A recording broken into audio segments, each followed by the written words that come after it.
Hi, and welcome to the Graveyard Media Podcast, episode 18 for the week of November 13th, 2017. I think I did that right. Did I do that right? I believe you did that right. Yeah, But you you did didn't say introduce 18. me and Thel. How will they know who we are? Yeah. I'm your co-host Saine. With me is co-host Thel, Hi. Do me last. co-host Dalsson, Hi! and I'm the co-host Thel. second person introduced. Hi. Okay, so the reason I wanted to go last is because I did want to sort of address this going on here. Also, turn Um, off autofocus because right now it looks like you're in one of those 80 music no! videos where the songs Yeah, like make it go out of wait. focus. Oh no. Okay. But yeah, I'll do that while I explain. So, I was at Dawson's for a little while, and while I was on the train, I met this guy, and I think he might have kidnapped me. I seem to be in some sort of murderer's dungeon, but the thing about it, the But really don't weird worry, thing he about gave you internet access. it was something like that. Well, what it was like, my ragged cries for help were completely unanswered, but like it's been like a week now. He only like held me together with like those Chinese finger trap things, so I think I no. might be a homeowner now. I don't know, maybe taken by the cops or something. Anyway, I have a new pet. It's this tiny little drill press. I don't even know what you would like use, what you would like press that would be this small, but I love him and he's adorable. He's so cute. Okay. You go play. Okay. So Yeah, I we're just gonna wanted to We're clear going the to air. start off by talking about TV shows and video games we've watched and played this week. And then for the second chunk of the show, we're probably going to talk about news, depending on how much there is, which I don't think there's that much, so we'll see. Yeah, there's a little bit about Hollywood's dying. That's about it. Alright, Okay. who wants to go first? I think Thel should start. He never starts. Okay, yeah, I don't really usually start. So, oh man, I actually have a little bit to talk about this. I suppose first thing I can talk about, Wolfenstein. I played a little bit of that there, Wolfenstein 2. My experience with it, I'm a little bit under spec. Honestly, that's most of my problem with it. But, it's been kind of hard to get working. I've run into a few bugs so far. It worked. I can get it to work. I can get it to run, and the video is gonna be just fine. But like, I ran into some bugs, and my frame rate ain't super good. But aside from that, I mean, the game is fun, and like that's what matters. Like, from a purely technical, they made this game fun standpoint, they made this game fun. Yeah, well, I think your computer's starting to age too. Yeah, it really, really is. Like this year especially, it's been showing its age. Stuff's been Getting coming to be out that old Bessie can't handle no more. I don't know why he kidnapped my computer too. It was like there was like a gun near it, so maybe he was gonna like hold it hostage. But like, where is he? Anyway, but yeah, it's anyway about it. Fun game. I would still recommend like playing it and buying it, and the characters are all still fun, except like I sort of do have a problem with the guy that you rescued from the internment camp in the last game. He's constantly putting Yiddish like to the point where it's like, okay, all right, The old we dude? know, the old dude. Constantly putting Yiddish in like sentences to the point where it's a little bit annoying, but Putting aside from what? that, Yiddish. Oh, okay. Oh, Yeah. yeah. Oh, okay. Yeah. But yeah. Almost like cartoonishly Jewish, right? Yeah. But BJ's still the best Wolfenstein character. game, I mean, Yeah. I mean, it's just whatever. It's legitimately not that bad. A lot of people have been complaining about some of the writing before the game came out and they played it. Some of it isn't super good, except for everything that BJ says, which is fucking great. I love Mr. Blazkowicz. He's my favorite character in the game. I never thought that turning a Wolfenstein dude into like a brooding, war-torn hero with a girlfriend would be a good idea, but I mean, they did it. He's the best character in the game. Shit. I'm so useless. I can't do anything. Proceeds to kill 17 Nazis in a wheelchair with a Well, handgun. it's not even that. He's just like, my guts are falling out. I ain't doing too good. Show me on your wings, God. Keep me standing. I got work to do. Kill these Nazis. He's great. I love him. I love him so much. Blazkowicz is a beautiful human being. The next thing that I did is Saine. You watched a movie earlier this year that I had not seen. There was a little bit excited to see. I saw Good Time. Oh yeah. Yeah. It was Not a time. it was not a good time for all the people, but it was a good time for me. I kind of loved it. It was a very That's beautiful kind of what I movie. said too. Yeah, exactly. That's exactly what you said. Yeah. The performances, it was a very performance-driven movie, and all of the performances were fucking great. Especially, I would have to say, Ben Safdie, the guy who played the brother who was like incarcerated. He was one of the directors of the movie. He and his brother made this movie, and yeah, Robert Pattinson. Are the main characters actually brothers? Do you know? No. The two main characters, Robert Pattinson is Robert Pattinson, and the other guy is one of the directors of the movie, and he and his brother made the movie. Okay. Yeah, it was Robert very. Pattinson. What? Is he? What? Robert Pattinson, is that the guy who writes all the books that go on the direct-to-TV commercials? I'm a You're robot. close. You're like adjacent to what Robert Pattinson is, but you're almost there. Who's the name of who am I thinking of? Nicholas Sparks? No. Don't worry about it. I'll figure it out. Okay. But yeah. Robert Pattinson, he played the vampire in Twilight. Oh, yeah, that guy. Okay. Sorry, I had to change servers because we were roboting pretty bad. So. Okay. Okay, yeah. It'll be better now. I'm thinking of James Patterson. Oh, James Patton. Yeah, I remember him. I know who you're talking about. But yeah. I thought Good Times was really good. Yeah, same. It was spectacularly about kind of nothing. It was just kind of about this like crazy story that this dude went through. But yeah, like it's weird because it was like the plot was almost strangely contrived, but in a way that seems like it could happen. It's just, why would anyone do the things that guy did? But since he was crazy, it kind of makes sense. Yeah. Yeah. And that's the thing. It very much felt like it was very, very, very much like an indie movie. It had that indie movie sort of feel where, there was a lot of like sort of close-ups that sort of moved like this and sort of blurred and unblurred. And it had that whole flair. It looked good. The last time I remember watching a movie like this was probably like 2 years ago. It was a movie called Cop Car with Kevin Bacon, where two kids get a cop car, and basically this ignites this whole fucking crazy bullshit thing where Kevin Bacon has to fucking murder a criminal. That was a fun movie too. So it's like Dukes of Hazzard. I mean, yeah, all right. I can see this happening in Dukes of Hazzard. Fair enough. But yeah. I think that was all I did this week. It was just Wolfenstein and that movie. Didn't you play something else? Oh, we all played Battle, right? Oh yeah. Well, maybe we should talk about that. Like, should we talk about that now or like in a minute? Let's just talk about that now. Okay, go ahead. Anyone want to start about that? There's this girl that's a satyr, like a deer, and oh my god, she's so cute. I love her. And same thing, she's annoying. I think she's annoying.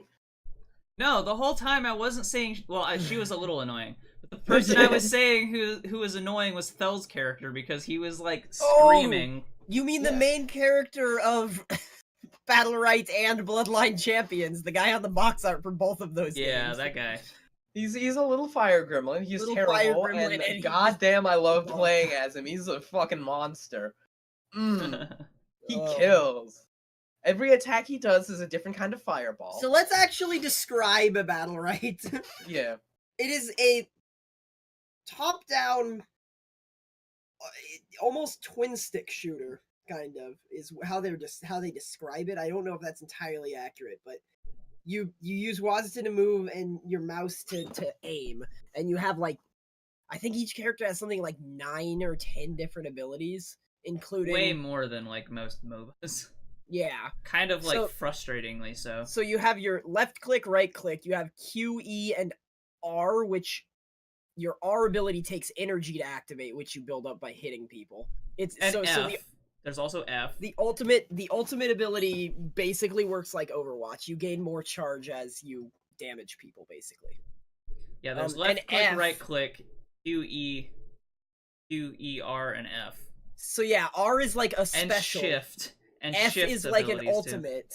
And then shift, if you hold shift, it modifies 2 of your abilities to do something different, more powerful, and use energy.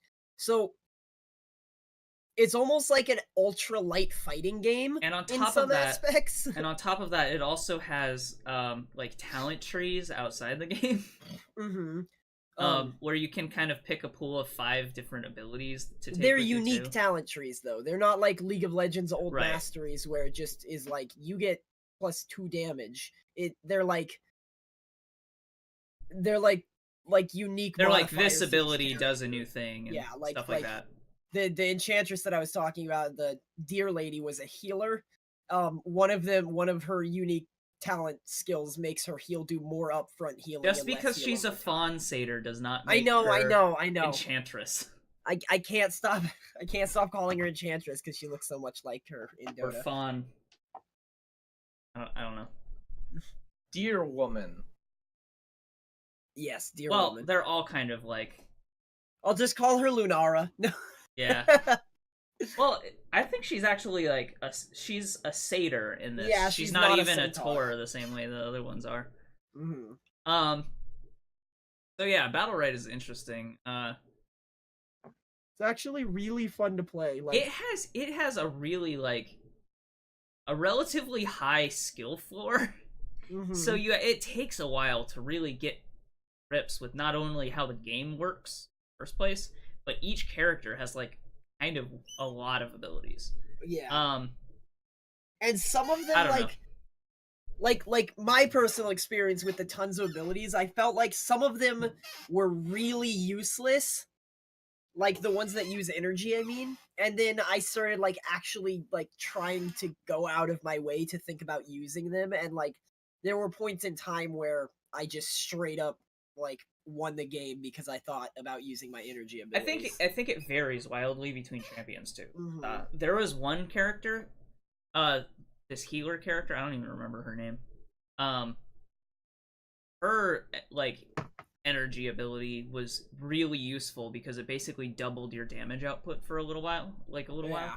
your damage and healing output. But So, but the thing other you have to characters, keep it in was like mind- throw a boulder, and it's like, Yeah. my fawn character that I really like has a ability which puts down like a destroyable object that if your allies are near it will heal them. But the energy version of that ability, instead of healing, just redirects all damage to the tree. But it's like the same area as the heal. So it's like if they're sitting there and healing and the tree doesn't die, then it's going to mitigate more damage than just having it absorb damage for your allies. oh, you mean the shift ones? Yeah, the shift one. Oh, I yeah, thought you yeah, were I'm talking sorry. about your F, Not the R, or not the ultimate, but the R. Yeah. the special. Yeah, it's like it's weird because there's like normal abilities, then there's like your level 1 super, and then there's like your level 3 super, basically. Yeah,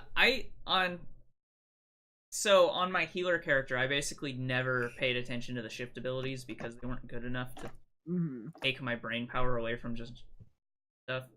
There's one character that has like a pudge hook that can pull people to him, but the shift version of that ability pulls an ally to you and heals them, and that is like really good Yeah. because not only are you grouped up with your team if you pull them, I mean, it's a little annoying if you pull them away from something, but you heal them, you take them out of potential damage, and then you're grouped up with that person. So 2 people together is always going to be better. Right. Yeah. But Oh, yeah, some characters I just totally ignored it, but one of the characters I did had like a small heal on it, so I used his occasionally. Mhm. But it's just, man, it is a lot. It's a lot to think about. Yeah. Well, and here's the thing, and we're talking about like how like in depth all of the mechanics are and how crazy all of this stuff is, and like The thing is, like, it is definitely a lot, and one of the reasons that it's like so much is because each of these matches lasts like 3 minutes at most. Oh So yeah, it's just a it's not like clusterfuck. it's not like a MOBA at all. Yeah. You don't get to sit there in lane for 20 minutes and figure out your abilities while you farm creep. No, you go to the middle of the arena and you kill people. It's like Yeah. elimination deathmatch. That's pretty much the only mode in the game. Once you're out, you're out. Currently the only mode in the game. I think they'll put No, there is one other mode. Oh. It's like a capture point, but I think Oh, the okay. capture point mode also has elimination deathmatch, so the capture point's really just there to make you fight. Yeah, fair So enough. it's pretty much the same thing. Yeah. Yeah, I don't know. I like it and I'll keep playing it, but it's a lot to pay attention to.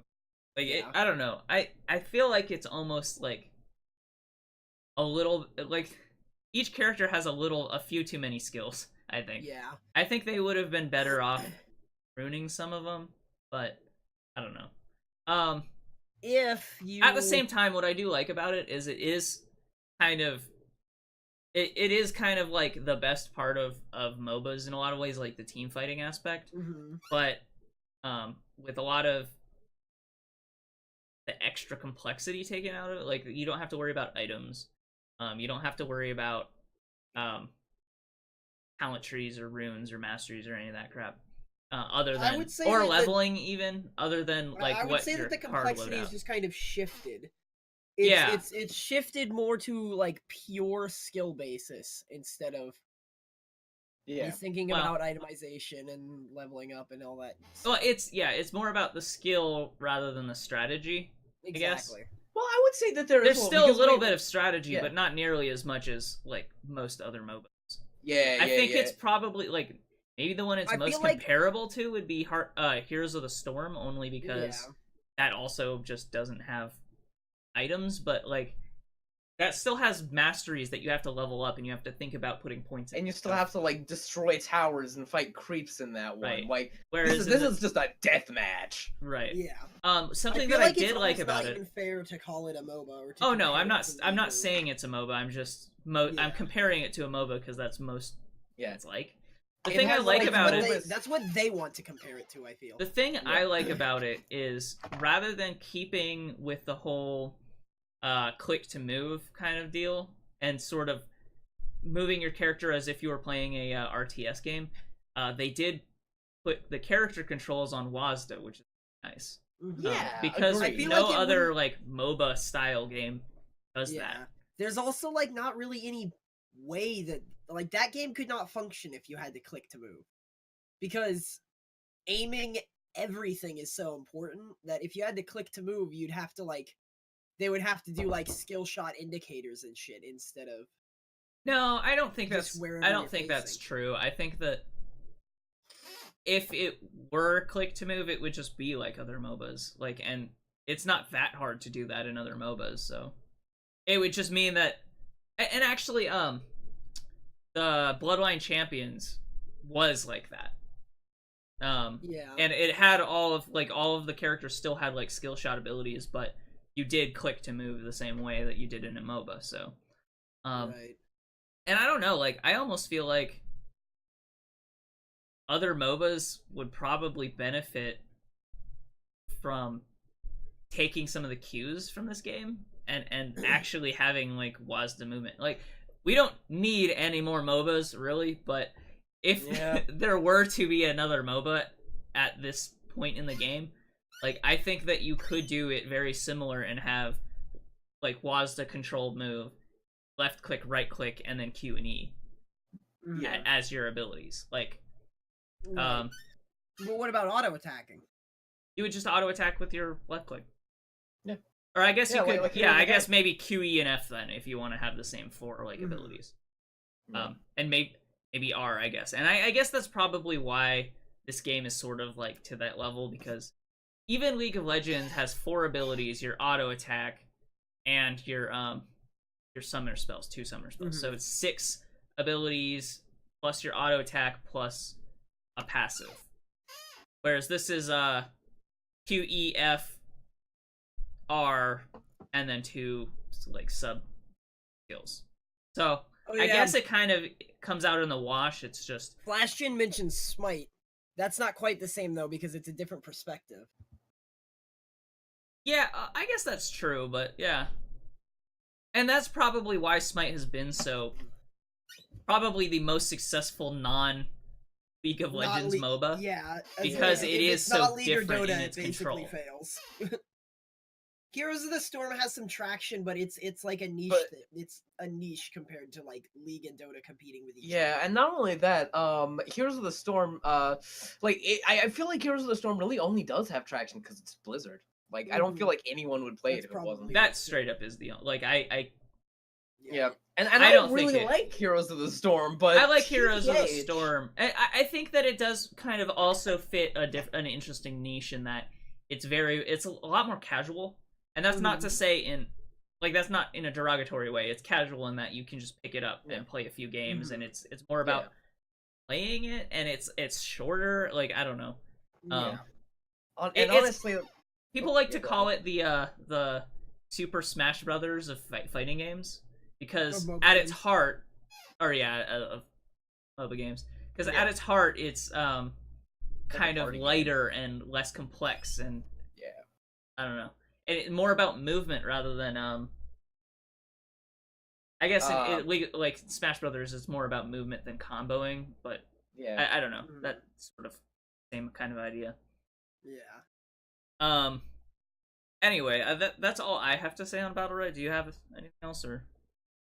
Yeah, I don't really have anything to add. I think Battle Royale's a really good game. It's free to play, so it got released. It was buy-in, so if you were waiting to buy into the beta, I would like. It went free to play now that it's released, so there's I think really it's no reason worth- not to give it a shot. Yeah, I think it's worth trying out because it, like I said, it is a little complex at first, but after but like we'll a get few into it. hours, you'll probably. You said it get a had a decent pretty handle on decent it. skill floor. Totally agree with that. So I would definitely give it a No, I said it has a high skill floor. That means you have to decently- work to get to the floor. Decently as high, not like a low skill floor. Decent as in decently difficult to learn. Right. Like, I exactly don't that. know where the ceiling is, the skill ceiling is, Yeah. because I have not played enough to really get a sense of that yet. So I don't know. Yeah. The ceiling's probably gonna kick our ass, though. We're probably gonna end up Ceiling's finding it. Let's be Probably honest. pretty well. I don't know. The ceiling's probably pretty high in that game. Yeah, no, that's what I'm saying. Yeah. We're probably going to like end up with some players who are at the ceiling and just gonna fucking shred on us, just annihilate us. I'm expecting that. Well, that's happened like already. Oh yeah, so, yeah, that did. I remember. A lot of that is just that we don't completely know our character's name yet, Or but- every character in the game. Yeah. right, or have even ever seen every character in the game yet. Like there are definitely characters I've not yet seen in a game, despite playing 4 hours or something. Yeah. Or at least. If you want to check out some gameplay, you can see the VOD on my Twitch channel. I did stream that night. We all played it. So, I mean, at least for a while. I forgot about that. For like a month or so, I think Twitch saves the VODs. It's not bad. Okay, let's move on. All right. Why don't we talk about Destiny 2 a little bit more? Okay. We can do that. We finished the solo or the campaign, not solo. There campaign, were but the there was campaign. probably, if you add it all up and take out the in between stuff, just campaign story missions, there had to have been maybe 45 minutes worth at most. It was probably the shortest campaign in any even like MOBA style game I've ever played. FPS MMO, you mean? Oh yeah, FPS or any I think it was just MMO, the really. shortest campaign in like any game I've ever played.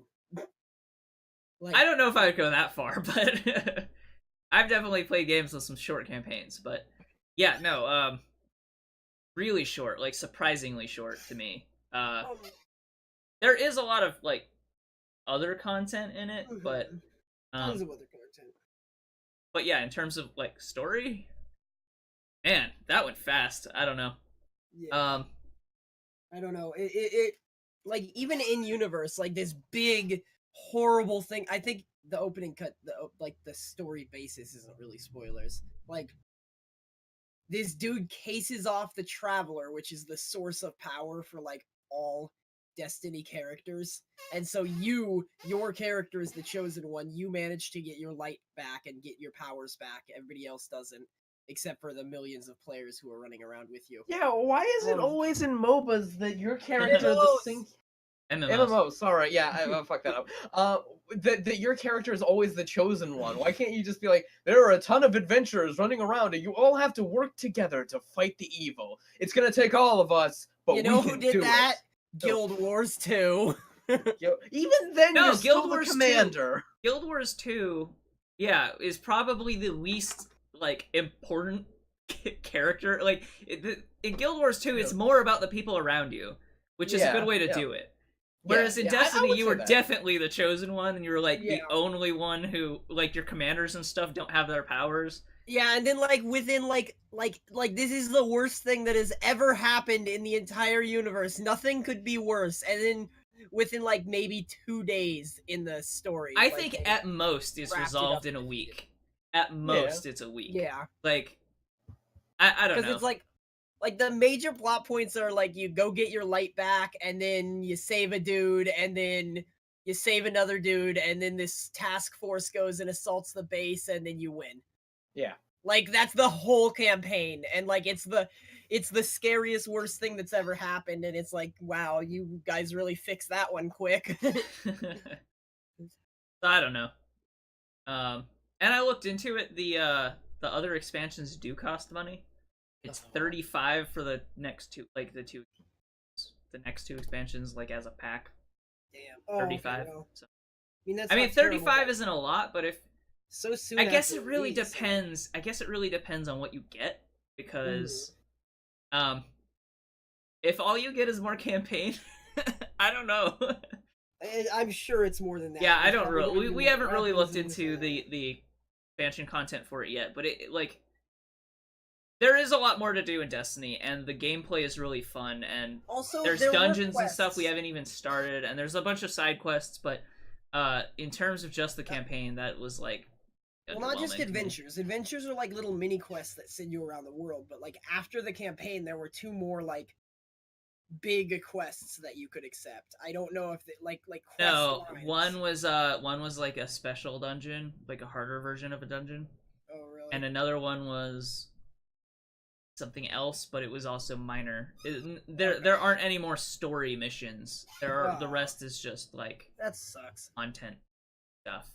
Which well. I mean, I don't know. If you compare it to literally any other campaign from an MMO like World of Warcraft, World of Warcraft, super long. Yeah. Super long. Yeah. But that's because it's designed to level you from 1 to 60, whereas Destiny's campaign is just designed to just like be there. I don't even think that it's like designed to level you. Like, Yeah. because we hit the level cap No, long before. World of Warcraft's campaign is designed No, but to I mean level you. Destiny. Like you can't even compare Destiny to World of Warcraft to that extent, because Destiny isn't even designed to level you really, because we leveled to 20 in like before we finished half of it. So Yeah. Guild Wow. Wars, yeah, no, and that 20 is the level cap.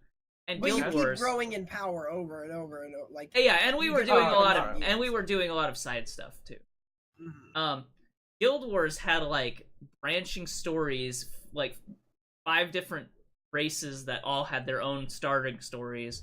And that's more of a fair comparison because the story is there to be a story instead of to level you. Like wow. Right. And to be fair, it is sort of like there to help you level, and you unlock it as you level. Oh. But in the same way, it's like there was more stuff happening. Yeah. I don't know. I think that if you're a person who cares primarily about story in games like this, maybe don't play Destiny 2. But Yeah. there is a lot of content to just run around and do. Mm-hmm. And I think the PvP is really good too. Like I am less you warm guys on the didn't like it, PvP. or you didn't like it as much. I think. I honestly don't like it as much as normal shooters, to be honest, because I feel like adding the kind of random generation aspects of weapons and having like a large variety of different weapons Well, that are just numerically different. the weapons are not numerically different. You are all set to the same power numbers. No, like the weapons are numerically different from each other. What do you mean? Like, some has more impact, some has larger magazine sizes, some some fire faster. Like, there's just such a huge variety of different weapons that people could have that it I don't know, it makes it harder to deal with, because you could just be in a game with people who have like an exotic or a really good rare that you have never come across, like, and I don't know if I really like that. Whereas I feel like even if you compare it to Guild Wars, everyone has the same base pool of abilities if they're that class.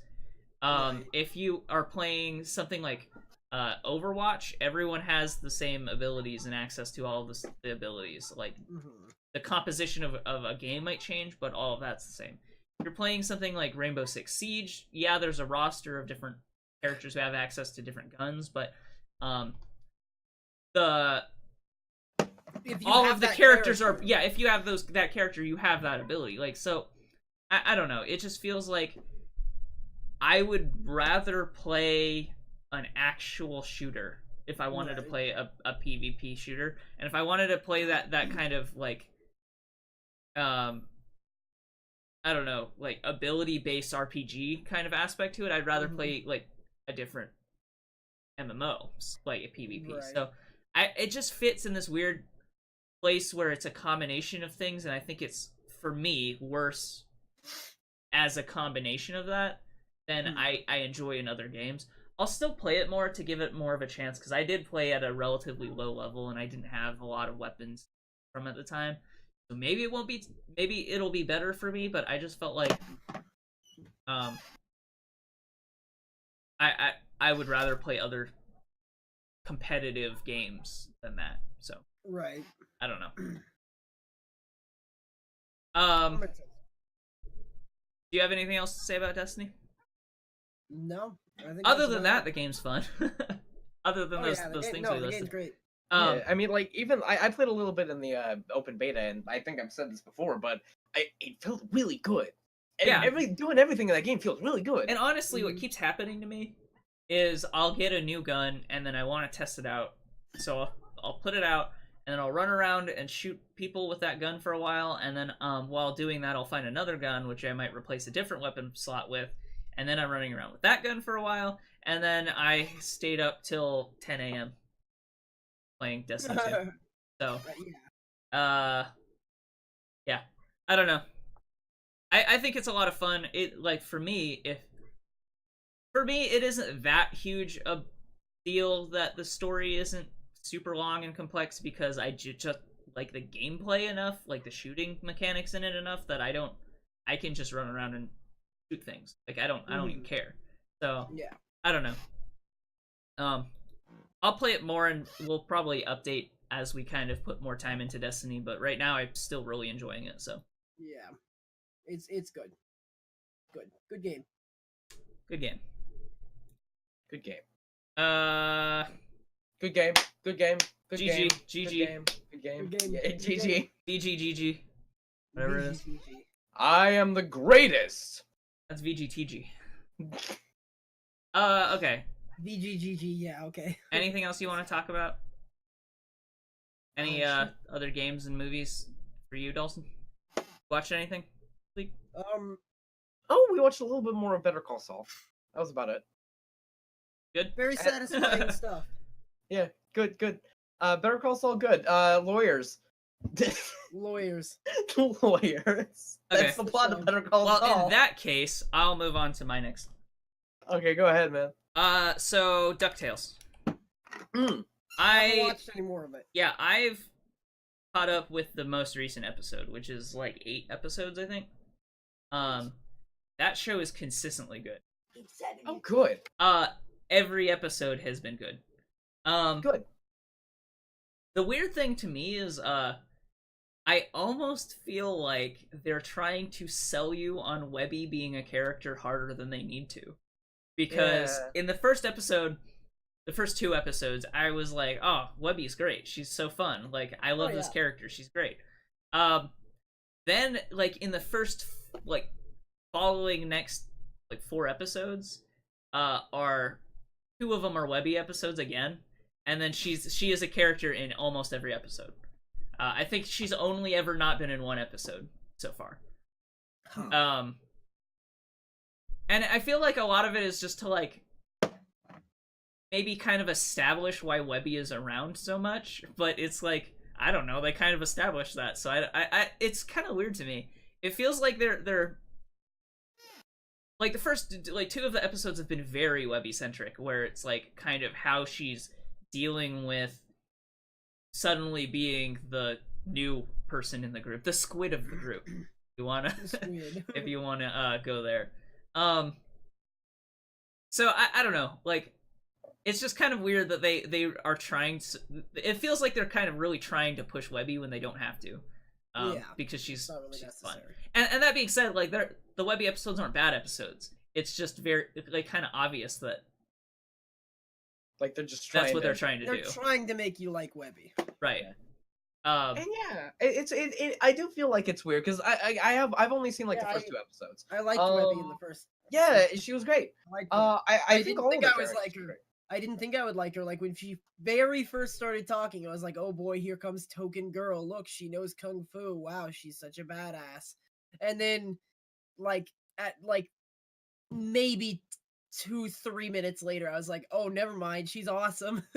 I think, and she's flawed. She has her issues, which she's not just like a Mary Sue who's good at everything. She definitely has her weaknesses, which is good. Yeah, and most of them are social skills. But one of the thing, one the first thing I thought when I saw Webby in the new show, I was like, is that fucking Sadie Steven universe? And it was. But the thing is that I think that we really do sort of need is, I'm kind of surprised that there was a bunch of Webby episodes and not a bunch of like Huey, Dewey, and Louie episodes. I feel like they could be, at least in the 2 episodes that I saw, I would think that you would want to like distinguish each of them because they all seem like they had distinguishing characters. Well, they are the main characters more so than Scrooge is at this point. Like Scrooge has straight up not been in like 2 or 3 episodes, or been on the B plot. Oh, okay. Yeah, most of them, even the ones that are about Webby, are usually like Webby and one of the brothers. So there has been distinction between the characters that way. And then there have been other episodes, like I think one of the episodes that was actually one of my favorite episodes so far was very Louis centric. It was. Which one is Louis? The green one. Okay. Or was it Huey? God damn it! I think Huey is the red one. No. Yes, I think you're right. I think it was Sonny Jim. Sonny Jim. Yeah, it was the character Sonny Jim, which my was literally... favorite. Oh yeah, so it was very, very much about him, which was funny. And so this is a minor spoiler, but one of the villains, I don't know, one of the a main character in the plot of one of the first few episodes, I think it was like episode 3 or something, is basically later on becomes Gizmo Duck, a villain of Darkwing Duck. Holy shit. Like they introduce him as a character who is like him before he obviously turns into Gizmo Duck. Which is just it's hilarious. It's so Duck good. Cinematic Universe. Yeah, very much so. so. Including Tailspin. Yeah, so I don't know, like it's great. I love it. And I'm like, and I don't even feel like that's a spoiler because they're very kind of straightforward in how they approach it, to the extent that like Scrooge is like, I can't fire them, they'd murder me. Him and a few other characters. It's like, they're obviously the people who would turn against me and like be disgruntled employees. I can't do that. So I don't know. Yeah. I really like DuckTales so far. It's really good. It's been super consistently good. They've gone back and like other important characters from the original DuckTales series that I remember are already being like in the show in a very interesting way. Like a lot of the characters in the original were pretty two-dimensional because like I don't know, it was Disney. I don't know. They were very two-dimensional at the time. You're like, I don't care. It's a Saturday morning cartoon. And even the newer versions of those same old characters are very much more interesting and three-dimensional than they were, which is really good. Right. This, like, I don't know. It's hard to say because, like, we've seen all of Gravity Falls already, so it's really easy to say that Gravity Falls is better. But I think that this might end up being a contender for like one of Disney's best cartoons. It's so good. It's very consistently good too. There has not been a bad episode. And I would say like I feel like this show has had like a stronger start than like Star Versus was. Because I wasn't super on board like with the first episode of Star Versus, but like the first couple episodes of this show definitely put me on board, and I just haven't gotten time to watch it. I haven't heard anything about, or I haven't watched any of Star Versus, speaking of, but everything I've heard about it, like... Is that it's gotten really, really good. No, everything that I've heard about it just sounds like the entire show is nothing but based on high school drama, and that's it. Oh, Marco broke up with this lady now, finally, but stars with this. That's all I fucking hear about it. That's it's not it's that. Nothing else. No, it is. That. It is, but Oh. it's not that. But that's not the focus either. But that is a good segue to talk about the next show I want to talk about. Was it Star versus the Forces of Evil. Alright. Go on, Which man. I also caught up fair. on. I also caught up on Star Versus, and I've now watched up to the current episode of Star versus the Forces of Evil, and man, that show is rocky. So it starts off kind of weak, but I think in the defense of season 1, and well, most of season 1, I'd say about 2/3 of season 1, it is really kind of about establishing some of the characters and their relationship with each other. And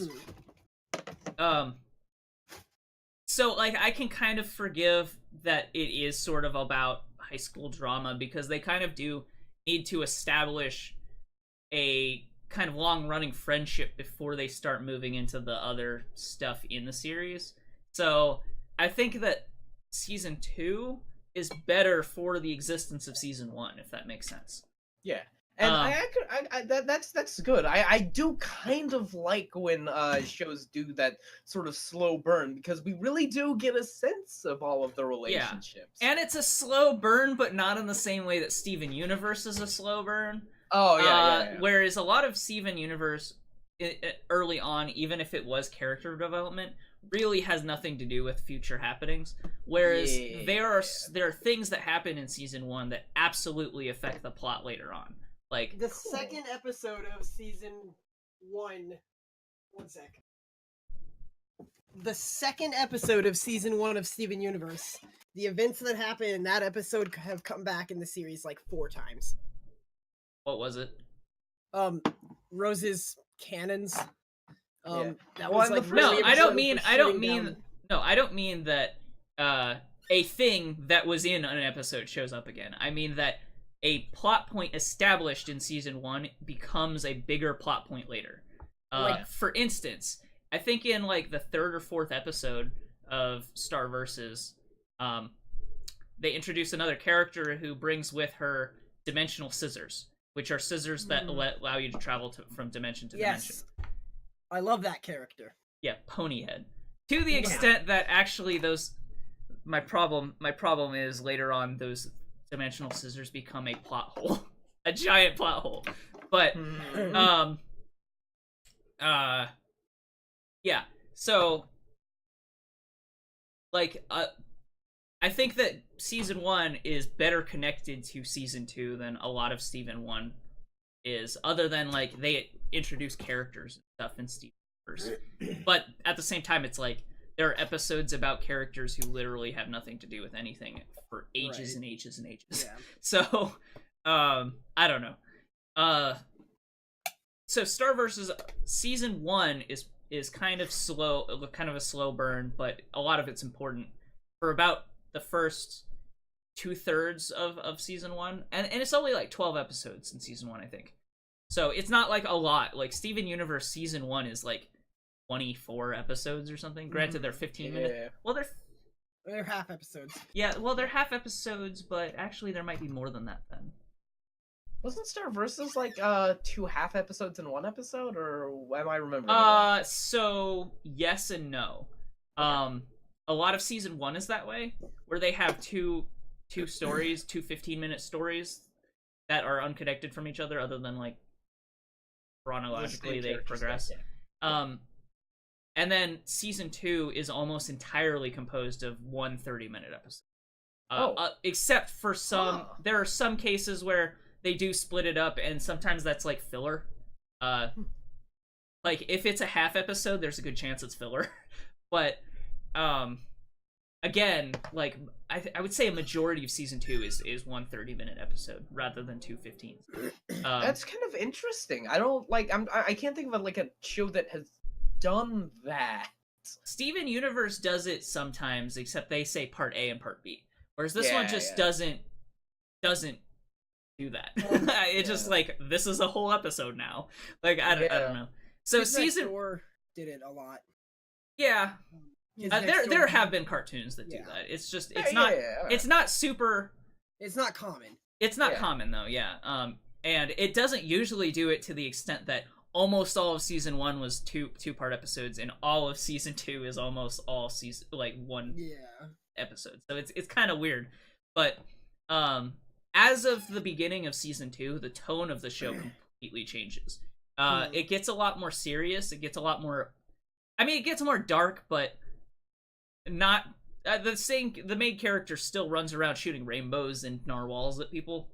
There is some justifiable criticism of Star's character in that she is a little bit of a lol random character, but even then, not to the same extent as someone like a Gurr from Invader Zim or Pinkie Pie from My Little Pony. She doesn't go that far. I feel like it's forgivable in Star's case because that's like the entire like concept. Right, it's kind of the basis of the show is that she's kind of random. Like Gurr, for example, was an evil death robot, but he was broken. Just dumb. He was literally he was broken and then repaired by an idiot. Is why. Whereas Star comes from a universe that the entire universe is filled with kittens and rainbows and happy bounce. That's not true. Right? No, that's not true at all. She comes from a very straightforward medieval style place. She's just a weirdo. Oh, she's a weirdo there. Really? Yeah. I thought she like had. Wasn't some weird magical species, though? No, magical. So okay, she's a species called Mumin, from a land called Muni that has monsters and it has unicorns and stuff, and some of them are like colorful, but she's very much like she's just fucking crazy. Yeah, like if you want to describe characters like powers as colors, like some characters have like red magic and some have blue magic, blah blah blah. She has rainbow magic. Like her magic doesn't have all the properties of all the other magics. Hers just is colored like a rainbow. Like she literally shoots rainbows and narwhals and stuff at people. Like I say narwhals because she shoots narwhals at people a lot. I don't know. Like, so there is some critique that she is like lol random, but it's not so detrimental to her character. It seems like it makes sense. And she's not random in moments where it's obvious she shouldn't be. She knows when it's time to get serious. Her just default is kind of like happy-go-lucky. So I don't know. so season 2, like, all of it kind of boils to a head, and it is very much about, like, the progression of their story. And then season 3 happens, and, like, oh, we lost Thel. Let me just Did we lose Thel on Discord? Oh. Yeah, we lost Thel on Discord. Okay, change scene. Oh, what the hell? Oh, okay. Yeah. Technical issues. That's not what I meant to do at all. Is that right? Okay, there we go. Although it'll disappear yet. Okay. There we go. There we go. Well, that sucked. So, yeah, I was saying... You went to intermission. Oh, okay. There we go. Yeah, I jumped around a lot because, I had to wait for his thing to actually disappear. It just zooms right in on my mouth. I know, it does that every time. There's nothing I can do about that. But, so yeah, she's a little justifiably like that. It's not too terrible. Right. But yeah, okay, so after season 2, which is very much like a build-up and they introduce characters and stuff, one of the things they do is they create a huge plot hole by giving Marco, the male lead of the show, his own pair of dimensional scissors. There's this whole episode where he runs off and does like a quest to get his own dimensional scissors, because he spent a big chunk of the episode being super lazy and doing things like opening a pocket-sized dimensional hole so that he can reach something that is like 3 feet away from him, like to the extent where he's teleporting a lot in small areas within the same dimension. So that is established. That's a thing that you can do quite easily with dimensional scissors. Okay. So he gets dimensional scissors, goes to Muni, and then there are several points in time where the entire problem would have been fixed by him pulling out his own dimensional scissors, which is established that he has, and he uses them in episodes in that time frame that he could just skip problems by using them. So it's like so yeah, like it's just the same shit as like the sonic screwdriver in Doctor Who. It's like fucking, oh, this sonic screwdriver. No, but in Doctor Who though, a lot of times he does solve problems that way. Yeah. Whereas like they it's as if they forget. Yeah. It's as if they forget that he has them. Like plot hole cement, whereas the dimensional scissors are like plot hole creators. It's like they forget that he has them, but not to the extent that he never uses them. Right. So he'll take them, and he'll like I think the first episode of season, or maybe the second episode of season. Now, the question is, does he ever use them to solve a problem, to just like skip a problem like that? No, never. Except for the episode in which he gets them. Right. Like, okay, for instance, in that episode, he opens a dimensional hole so that he can walk the puppies in a park without having to go to the park. So it's established that he can, like, open basically wormholes in the same dimension. It's not just, like, you can move from this dimension to this dimension. Right. There's a part where he gets trapped and he's about to get captured that he could just pull out his dimensional scissors and teleport to it. And he knows that, or even just he knows the layout of that area well enough that he would be able to do that too. Like, it's not like, oh, I don't know where I am. He could do that. He's been to the castle before. So I don't know, like, that's weird. Yeah. And that bothers me because I'm sitting there watching it and it's like, Marco, you could fix everything right now. You stop being an idiot. And then, like, there's a big chunk of season 3 where they talk about how they're basically never gonna see each other again. And I'm like, what are you talking about? Marco has dimensional scissors. He can go there literally whenever he wants. It's not only is like, it's not even like he can lose them. He gets to specially forge dimensional scissors that are for him in particular. Like, so they are lost his dimensional like scissors. A fucking like keyblade or some shit. He can just no, like, not quite. It's like, so there is a character who is essentially the goddess of dimensional. Okay. Yeah, the goddess of dimensions. Her whole thing is she makes portals to other dimensions, and she is the one who forges dimensional scissors. And then the dimensional scissors that that Star has for most of the season 1 and half of season 2 is her personal dimensional scissors. So you can lose. I thought that those were Ponyhead's scissors. Ponyhead stole them from her. Oh, bitch. So Ponyhead no, so like what happened was the character who I don't forget her name. I totally don't remember her name. She goes to Ponyhead's apartment or something and forgets the scissors at Ponyhead's place, and then Ponyhead just keeps them. And then eventually Ponyhead gives them to Star. And then Star has them for a long time, up until Marco is fucking around with them. And then she shows up and be like, you know how many fucking portals I'm making because you're playing around with your scissors? So she takes the scissors away from him. I see. And then...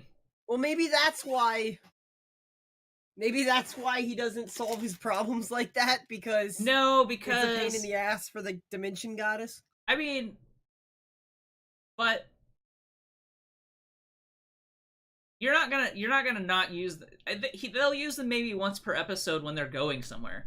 But if you're gonna use them that much, and, like, you're in a tight spot, I don't think she would care that, Right. that, you know, he's taking a shortcut in the same dimension. Like, I don't think that's something that would bother her. Especially since, because of that episode, those two characters have a relationship together. Not like a loving relationship, but they actually, like, know each other and are friends and like each other and respect each other. Okay. So, I don't think she would care. And on top of that, at that point in time, that character was indisposed. She couldn't have complained about it if she wanted to. I see.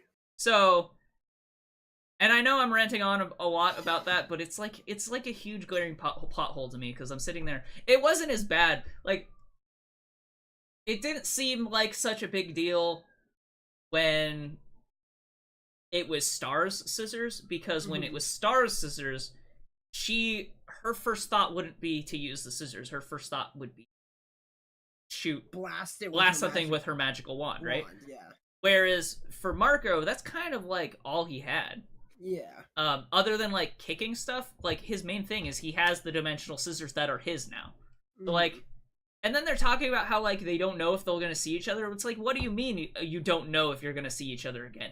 You have dimensional scissors. You can go to her dimension literally whenever you want, and later on you do. So like, yeah.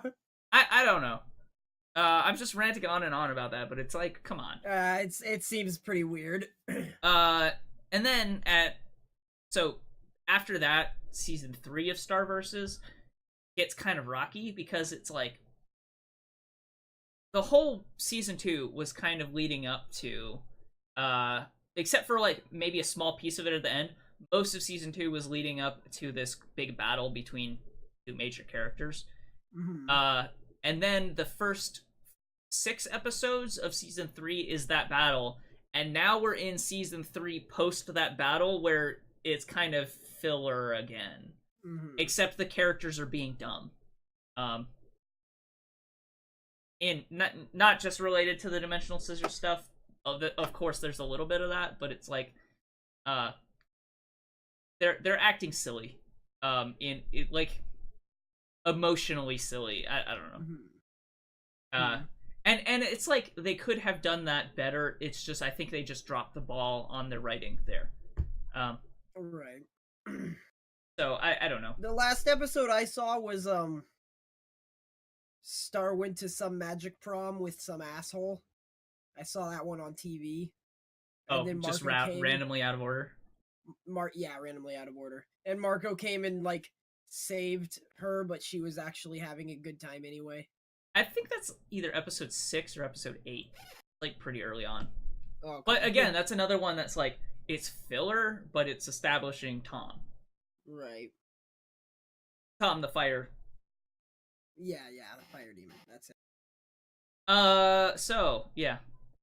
Season 3 has been rocky. I hope that it gets better, because I really like the show, but it's not super consistently good. Almost all of season 2 was good. And then like half of season 3 was the resolution to season 2. So it's like the last third of season 1, all of season 2, and the first third of season 3. I don't know. I see. Yeah. But the end of season 2 set up some really interesting things for season 3, so we'll see where that goes. Right. How far along is season 3? It's about, I want to say it's like 2 or 3 episodes after that battle, so 8 or 9 episodes in. Okay. Except I think they might have switched to a 24 episode series as opposed to 12. Mm-hmm. I think season 2 was also like 12 or 24 instead of 12. I don't remember though. I'd have to look. Right. But yeah, Starverse is, I think it's overall good. It has its moments and it has its weak moments too, but you know, I definitely recommend watching it if you like cartoons. Yeah. I really enjoyed it when I watched it. Well, if you want, we can catch up with it again. I just don't. I'd be willing to rewatch that series. Honestly, I'm more interested in catching up with DuckTales. You know, all three of us. Yeah, could go I don't watch know. that. I think DuckTales is another one of those shows that I would rather watch on my own first. Right. And maybe double back and watch maybe watch back later, That's but fair. I don't know. Oh yeah, and the other thing is Steven Universe. Right. Which So- I kind of would have liked Thel to have been here for this conversation because he actually watched it, but he is not here, so oh well. the show must go on. So you said in this latest Steven Bomb there was one good episode, right? Was At it least- the one at about the least one. kindergarten? No, my favorite episode was the one with Sadie in the band. Really? That was my favorite. Yeah. episode. I mean that one was good. I thought the one with the kindergarten was actually really nice. I liked it a lot. Yeah. And don't get me wrong, the episode that I liked the most was also kind of filler, but Yeah. I don't know though, like This whole Steven Bomb was filler. yeah. Like there was nothing that happened except for the thing with Lapis and Peridot. That was it. Right. Like that's the only big thing that happened. So for those of you who don't know, because the schedule for Steven Universe is basically non-existent. yeah, a new Steven Bomb dropped last Friday? I think so. I think it was last Friday. And they released how many episodes? Like 6 episodes? Yeah, 7. 7 episodes? Mhm. 7 15-minute episodes. Oh, and actually the Connie stuff. I think that's like the only thing. Like I said, one of the things they did was But it established they established a problem and then resolved it in the same Steven Bomb, Yeah, which I thought was silly. I don't know. They've done in the same Steven Bomb before. Like the Sardonyx one was kind of like that, but it felt like it was more building the world instead of building like. Okay, I'm back. Sorry It was about about. Oh, hello. Before you join Skype, let's switch the overlay. We're Okay. talking about the Steven Bomb. No, now. I'll switch it as soon as after he joins, that. Okay. because then it'll fuck up less. Trust me. Saine was saying that his favorite episode was actually the one with Sadie and the band, not the Peridot. Yeah, that was my favorite. Really? Yeah, I really enjoyed that episode. Wow. Okay. All right. I did like the Peridot I thought episode. I thought it was really good. Yeah, I thought Yeah. that the band one was really good. It had a nice song in it and everything. Yeah. But what we were kind of starting to say was that it's basically like the whole Steven Bomb was filler. Because like they Yeah. started a problem and then ended it at the very end, which they have done before, I was about to say, with the Yeah. Sardonyx bomb. Yeah. Sardonyx cause but like that had some resonating effects that you could feel even at the end of the bomb. No, and it's like- and that at the same time that also established relationships like for the characters as well. Yeah. Whereas Yeah. Steven and Connie already have such a well-established relationship that them getting into a fight and then making up is not Like there aren't going to be any long-term effects from them having a fight. like- Yeah. There will be long-term effects with how Garnet and Pearl and stuff. How all that mute yourself happened. on Skype. mute yourself on Skype.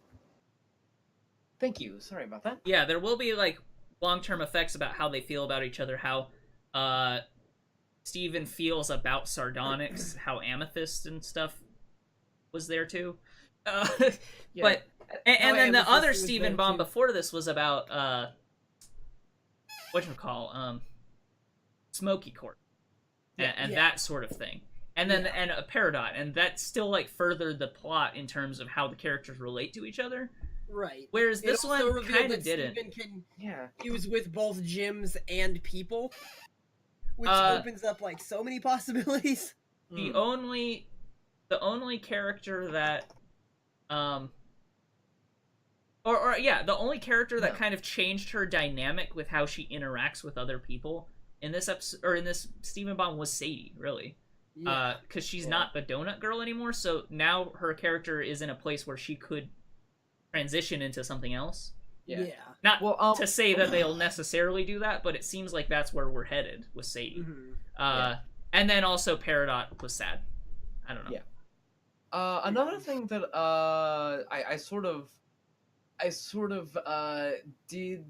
There was something that could like come back and be like a huge plot point later on, and be really big that did happen in this. The thing with season. Lapis, right? Yeah, the thing with Lapis. That's the Right. only thing you could possibly. Then yeah, that's about it. That's like all that happened. It was like a setup episode Yeah. for what? Well, I don't know.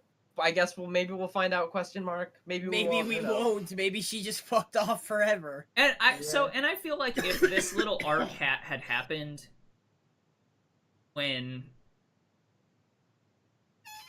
other stuff was happening, like if this wasn't the point of the arc, if this wasn't the whole Steven Bomb, it wouldn't be so bad. Like if there was Yeah. just a period of time where Connie and Lion weren't around because other stuff was happening, and they had this fight or whatever, like, and then later they made up, it wouldn't have been as bad if the whole Steven Bomb wasn't about that. You know what I mean? Like, because Here's another. there's the that- first that's- episode, and then the second episode was about how he was moping, and then the third episode was about Peridot.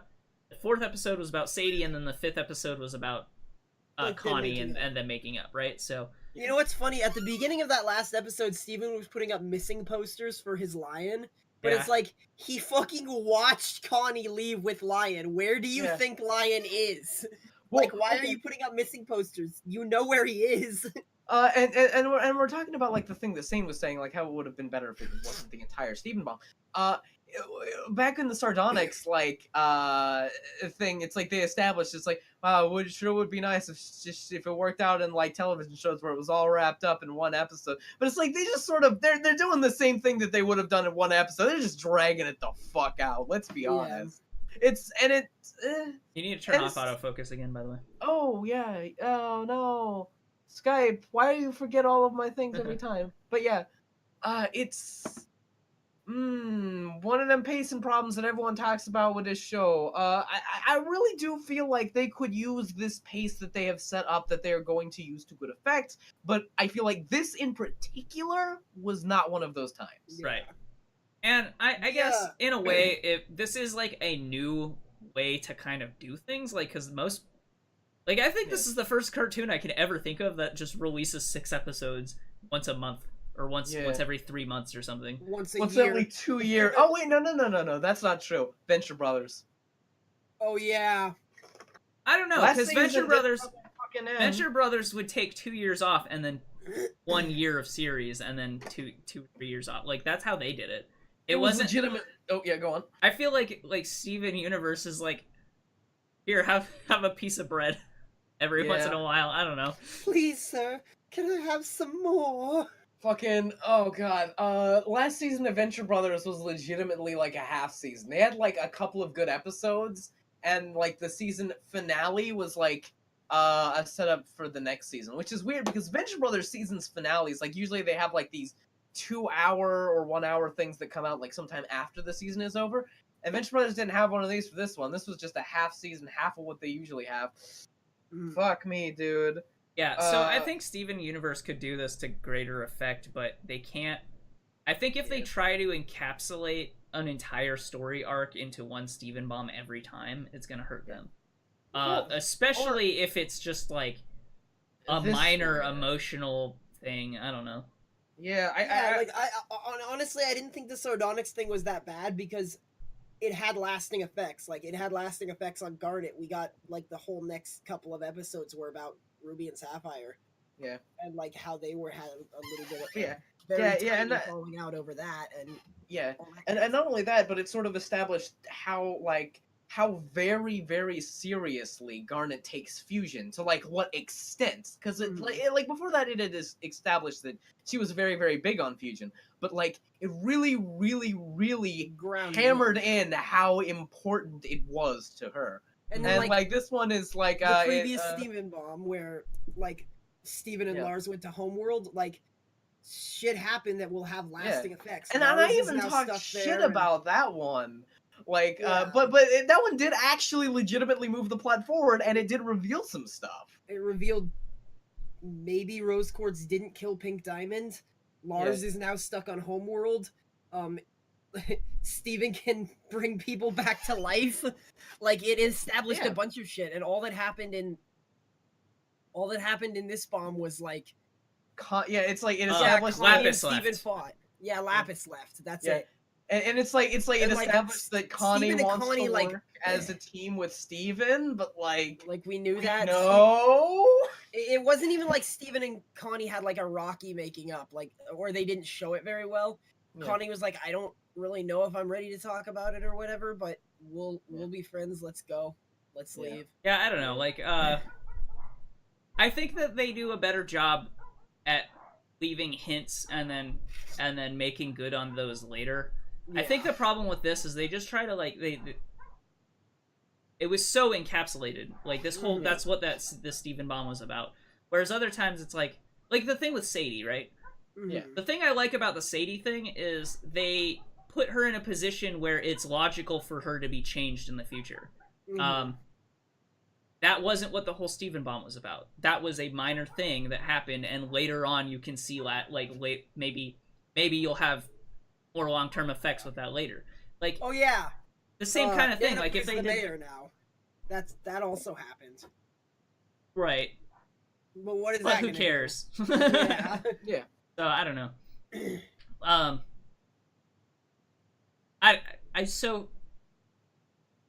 I don't want to get too down on Steven Universe because I did actually enjoy watching it. Like the episodes were good. Yeah. They were just filler. So maybe wait until the next Steven bomb and watch all of them at once. Yeah. Or just watch it if you have time. Like I don't know.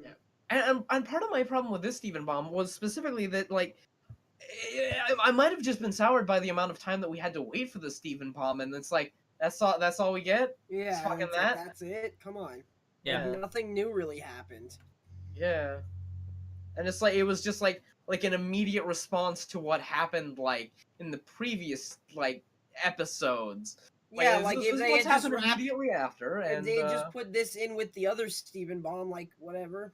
Like Yeah, this I don't- this is a reaction. I would have to- rather waited twice as long if this Yeah. was put with the other one. But having to watch, I don't know. Yeah. Having to watch just that felt like a waste. Mhm. yeah, and I don't know. I honestly like I'm talking a lot of shit about like this as though it's the like the creators like they did a bad job of writing. Really, it's not. It's not the guys who work hard on Steven Universe for the most part. The truth is that Cartoon Network isn't. They don't treat their shit good. They don't treat their shit. Also, this did not air on TV; it aired online, so there's Yeah. that too. Yeah. Um, Because they're too busy airing fucking 22 years of Teen Titans. What the Cartoon Network, hey, listen, what the fuck is going on? Are you guys okay over there? You guys alright? How you... yeah, there's wanna some talk theory. about There's some something? theories going on around that. Right now it just seems like they're trying to milk as much out of Teen Titans Go because it is decently popular. It makes Yeah. Ugh.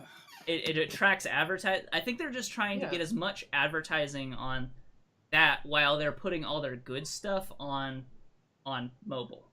Yeah. Because Well, they're and- trying to push their app right now Yeah. to a That's true. very large degree. Yeah. Even though it's like kind of a pain in the ass to jump through a few hoops to get there, but I would not be surprised if down the line Cartoon Network closes the network part of Cartoon Network and becomes a Netflix. Like, that is the Cartoon. logical... They don't even call it Cartoon Network anymore. Welcome to Cartoon. Welcome to Cartoon Netflix. Welcome to Cartoon. Yeah. Hey! High five, Saine! We did it! Yeah! Fuck. Like, it's so weird. I want you guys, because I was thinking about this yesterday. I want you guys to, like, think back to a couple of years ago, like 4 years ago or something. Back when Teen Titans Go first came out, and everyone was like, look at this weird cartoony version of Teen Titans Go. Wow, haha, this is kind of bad. This is kind of shit. It's not very good Teen Titans. It's just dicking around. Who gives a shit? It's kind of fucking bad. I'm gonna push it to the wayside. Could you have imagined that today, that would be the entirety of Cartoon Network's fucking schedule? The funny thing is, about Cartoon Network is they are starting to rerun old Teen Titans because Teen Titans Go is so popular. Yeah, I was seeing that. Which is kind of funny, because it's kind of like the... I don't know. It's whatever. I find it kind of sad. Okay, I'm done. I'm not going to keep going with that joke. And then also they came out with OKKO, which has had some runtime. And I hear that show's actually really good. Yeah, remember when everyone shat on Cartoon Network for playing a bunch of TV live-action shows with Andrew WK in them? Yeah. Mm-hmm. Yeah. I'd prefer that to... That was the start. That was the start of the downhill slope for them. Yeah. But honestly, I'd prefer to watch Andrew WK blow shit up to Teen Titans Go all day long. You know, in a funny way, like, Steven Universe feels so disconnected from Cartoon Network at this point that I forget that it's a Cartoon Network show a lot of the time. Yeah. Yeah. Which is just funny. So yeah, it's weird. But yeah, you got like ABC Family, like we're really trying to go in hard for our demographic. Why is everyone watching AMC more than us? We're trying to make like basic, family programming.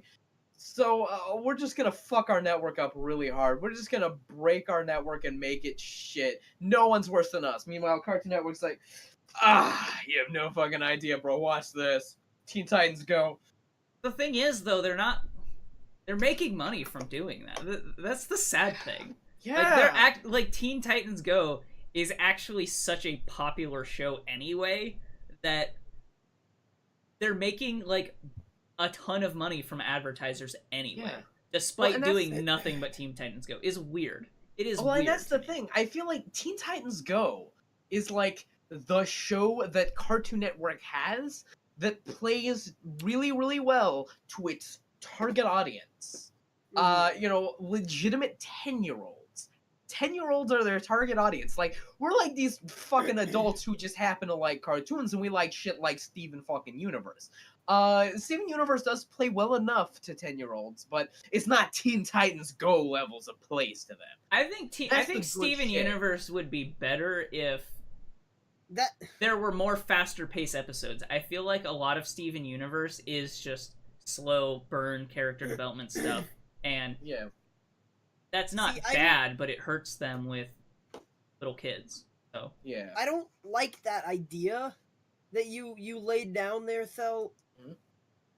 A TV if a cartoon is good, then children will also like it.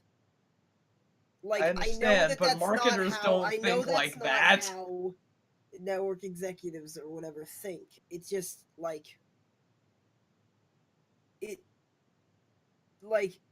I don't understand why you have to target a particular. I mean, I understand why you have to target a particular demographic. It definitely up. But kids still go out of their way to to watch cartoons that they prefer. And a lot of kids do like a lot of the actual like 6 to 15-year-old demographic like Teen Titans Go. Yeah. For whatever reason. And I definitely do agree with what Dalsson is saying. And I think that you get more gains in the long term by having at least a variety. It doesn't all have to be good. But if you at least have a variety of stuff, you get more long-term gains because you build several different groups of people within the demographic, right? Which Yeah. might cross over. Right. Yeah. But like in the short term, because what they're doing is purely short term planning. In the short Hopefully, term, yeah. they are I don't know how it could be anything but short term planning because It's they're just so flooding crazy, their yeah. entire network with one show. That is not a long term plan. Yeah, yeah. Like that doesn't establish multiple different groups of people to watching their network. It Yeah. literally brings one group of people who like Teen Titans Like Go. Teen Titans Go. That's yeah. it. I didn't like Uncle Grandpa. I didn't particularly like Clarence, and I tolerated We Bare Bears because at least it was kind of funny. But Yeah. like I would have taken of that variety of stuff, even if I didn't like most of it, to nothing but one show. Because if I watch the same one show over and over again, unless it's BoJack Horseman, I'm probably not gonna like it after a dozen episodes. Yeah. Um, Like, I just it's and I definitely do agree with what Dalsson is saying. And honestly, like Saine is saying, I feel like Cartoon Network. Whatever, I don't know what the fuck is going on at Cartoon Network, but whatever it is fucked up. Because no one else is doing anything like this. And, like, not in a good way. It's not like they're breaking, like, the new fucking mold. They're doing, like, something in their network. They're doing something in their network is really never done because it's fucking dumb. Like, you don't think NBC is sat on this and, like, you know, our most popular show weird thing is... the weird thing is not even other Turner Broadcasting stations Yeah. are doing this. Like, Yeah. yeah. it's bizarre. Like, Cartoon Network right now is just an anomaly. Yeah. So, I don't know what's happening, and I don't know if it's the higher ups at Turner Broadcasting that is telling Cartoon Network to do this. I don't know if it's the head of Cartoon Network. I don't know if it's like some marketing advertisement focus group thing. Like, I don't know. I don't know how they can come to this conclusion. So, Yeah. it's just bizarre to me. Like, I don't understand it. It doesn't make any sense. Yeah. Unless what they're trying to do is make the TV side so unpalatable for people who want the variety that it pushes people to the phone app. Like, I don't know. I just imagine like the Cartoon Network like meeting going like this. Okay. Excuse me. So we're going to. This is the programming planning meeting. What are we thinking that we should do? All right. Maybe we should push more of our newer shows. Maybe do a little bit more of that. We've been flooding it with Teen Titans Go a lot. Maybe we should make a sort of a shift. I know that we're trying to work on our phone app, but I feel like if we sort of do a showcase that will really, really, really be able to show off and let people come to the phone app with all of these shows in mind. Meanwhile, the CEO is just right there like, Okay, see, I'm thinking Teen Titans Go, more fucking Teen Titans, just do Teen Titans Go. I'm gonna go drink until I pass out. Have fun. I think- Fuck you. I thought we might be exaggerating a little bit when we're saying they're flooding it with nothing but Teen Titans Go. But I took a No. look at the channel guide. Oh fuck 6 no. a.m., a half hour of Ben 10, then a half hour of Teen Titans Go. Here, I'm going to. An hour I of have an regular image show? actually. I'm just gonna post the image into Oh, the yeah. chat. It's just Yellow is Teen Titans Go. Yeah. To the point where there was actually a month. It was like I think it was around like this time last year. Where like the entire month they showed like nothing but Teen Titans Go and like Teen Titans Go the movie. It was insane. Yeah, other than the Diary of a Wimpy Kid and the Cat in the Hat Like the movies, movies like that on they had. Friday, Yeah. on Friday it starts 4 episodes of Ben 10. Teen Titans Go from then on until Diary of a Wimpy Kid in the evening. and Then then they night- fit 2 more Teen Titans Go after a couple of things. Like Whatever Night Begins to Shine is, and then OKKO, 2 episodes of Gumball and 2 episodes of We Bare Bears. So it's like, how does that look? Like, we're not exaggerating. Yeah. How does that Yeah. look like a forward-thinking plan? That's the Yeah. Friday schedule. Yeah. That's like when you show off your and good then Saturday, shit. Saturday morning, that is the time that children will be watching Saturday morning cartoons. It's a fucking like term. It's Yeah. all Teen Well, Titans Go, and then a little yeah. bit of Gumball, probably like to noon. Well, to Yeah. be fair, the Saturday morning part is 2 episodes of Ben 10, Transformers, Justice League, Ben 10, and then nothing but Teen Titans. So Yeah. They have 1 hour of Gumball in here, and everything else is literally nothing but Teen Titans Go. It's ridiculous. But yeah, no, Dalsson, I'm surprised. It sounded like you didn't actually Flash know. in here says Night Begins to Shine is a multi-part Teen Titans Go episode. Yeah. Oh. Yeah. okay. So even That's funny. more Teen Titans Go. I didn't actually know not that. only that, like back when I was doing it was like Teen Titans Go Vacation. When I was looking at it, it was like they were showing like the Teen Titans Go Christmas special, and then just like a marathon of teens. It's like every Teen Titans Go episode, and this happened. It was like for a whole week, literally the entire schedule, until they got to Adult Swim Okay. was Teen Titans Go. But to be fair, there's a whole week schedule. but to be fair, Cartoon Network has done marathons of stuff like that before. Like I remember when Kids Next Door was really big, they did marathons where it was literally nothing but Kids Next Door for a whole week. Oh yeah, no, and- marathons is like those are that's one thing. excusable because that's like an like that's Yeah. not But like this that's is not standard. But this is like just a normal week. yeah. And actually, to be fair, they do have a little bit more variety than we were getting at, and a lot of it is for the during school time frame. Mhm. Yeah. So like 11:30, between 11:30 and 2:45, Monday through Thursday, like that's only people who are going to be watching that are like actual children, like Yeah. before So- school children. So Right. that kind of makes sense, I guess. Yeah. But then Friday just looks weird because Friday they literally play Teen Titans Go from 11:45 to 6 p.m. Yeah. and I just Jesus. don't understand.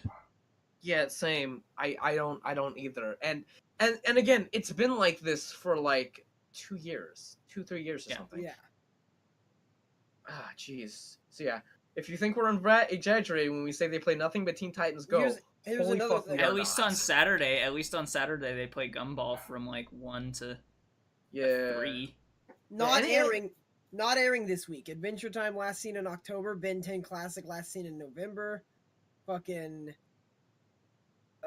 those are big things. Steven Universe last seen in October. Rest in Well, peace. Ben 10 is a weird thing because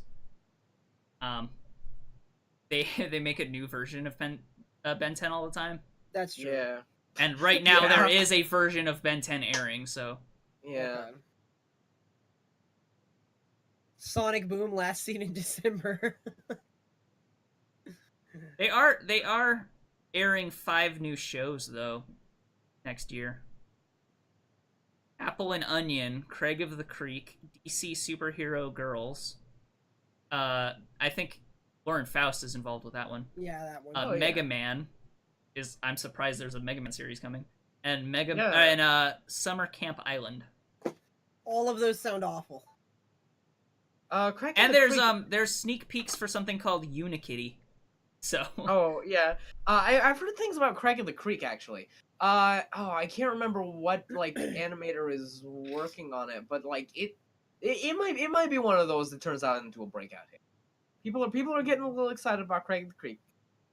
And yeah, I've not heard of any of these. I've not heard of any of these, but that's just because I'm looking for it. So Yeah, fair enough. It's like none of them are gonna fucking air on Cartoon Network anyway. Let's be goddamn honest. Shit. I mean, at least they have their Saturday Sunday has a little bit more variety. Yeah. Because really, it's I like- guess a lot of the time that they're just flooding is like, Kids are at school. yeah, like kids are at school time. So it's not. But even then, it's like you have all these reruns of all these fucking other shows. Like the 3 to 6 block though is Ben 10, Gumball, and normal Teen Titans. So yeah. at least the after school block is like all good stuff. All stuff that is not Teen Titans Go anyway. Yeah. But yeah, Fridays are I weird though. I don't understand what Yeah. they're doing. I do know that like a lot of their older cartoons are being played on like Boomerang. But- No, they haven't been They've actually been pretty bad about transitioning a lot of their current cartoons to Boomerang too. So it's weird. Okay. That doesn't make any sense either. That's fucking weird. Sonic Boom is like Never mind then. Boomerang, But yeah, and no, it's still running. That's funny. Yeah. but yeah, it's like it's not like they don't have like shows that they can just like put like, okay, we're gonna have like a 1 hour block of OKKO. We're gonna have We Bear Bears here. We're gonna have this here, this there, and we're just gonna show fucking reruns of it. It's just like fucking Teen Titans Go, just fucking more. Anyway, I think we've been beating this horse to death. Everybody's talking about, like, everybody Everybody's who's paying fucking attention to cartoons is talking about this, so there's no going on that. Agreed. True. I think that we...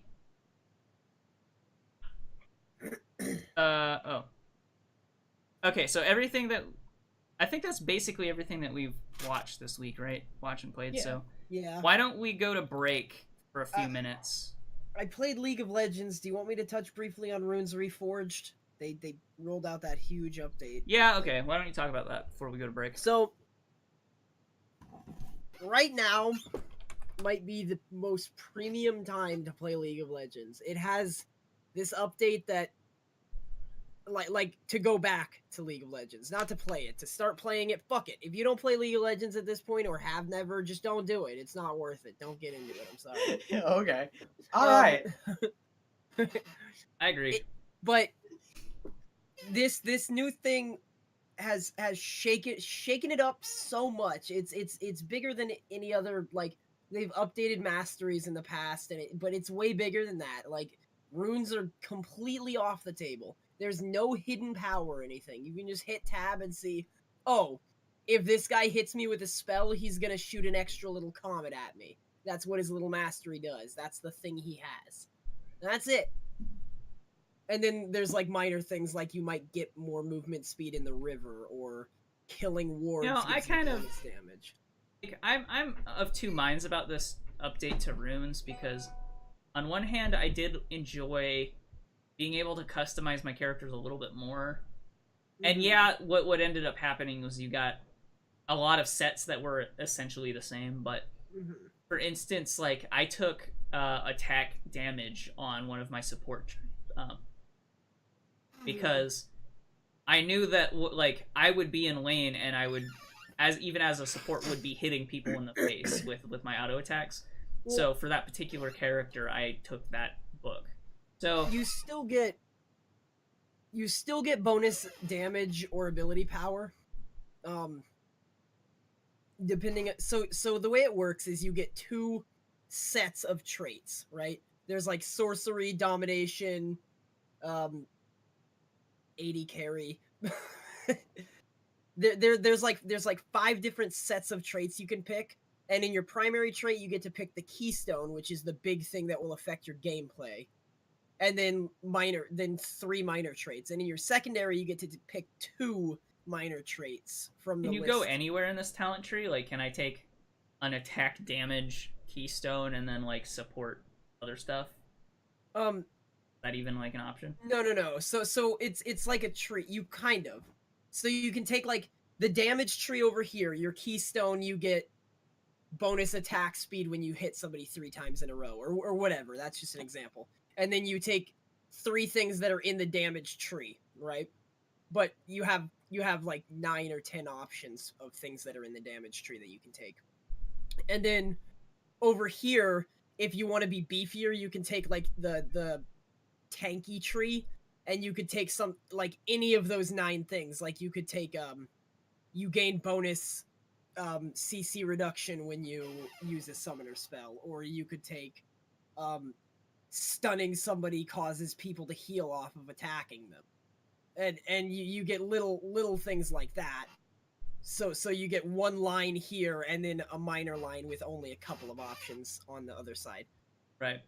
Well, so I don't know. There's a level of customization, but what's interesting is depending on what you combine. Like, if you combine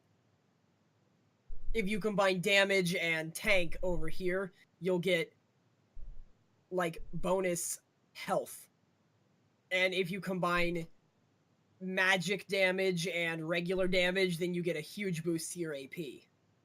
So, depending on the combination of 2 trees that you take, you also get those. Basically, makes up for the rune things. Like if you took AP runes, then you should do source like magic and damage trees, and then you just have your AP runes basically. So, because when you think about it, most people just took like a bunch of AP and then some regen, or a bunch of. Well, I feel like masteries were pretty much like you only had 1 or 2 options. Mm-hmm. I think runes is where it kind of varied a lot more. Yeah. What I'm kind of curious about is, so you told me that you would get some kind of refund, right? Yeah.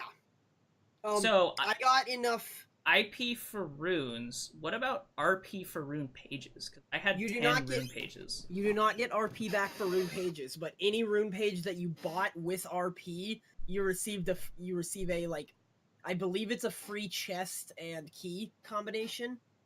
And any rune page you own, you also get basically enough IP to buy a champion with. I had 10 rune pages. Yeah. So you would have like 400,000 IP or something if you bought them with. Jeez. Yeah. You would have like. I only had like 6. I bought all the rune pages. I bought all the rune pages with RP. Yeah. I only had like 6 rune pages, and I got enough to buy the 4 champions that I was missing and have some left over. So. Yeah. I don't know. I don't know if I actually want to play.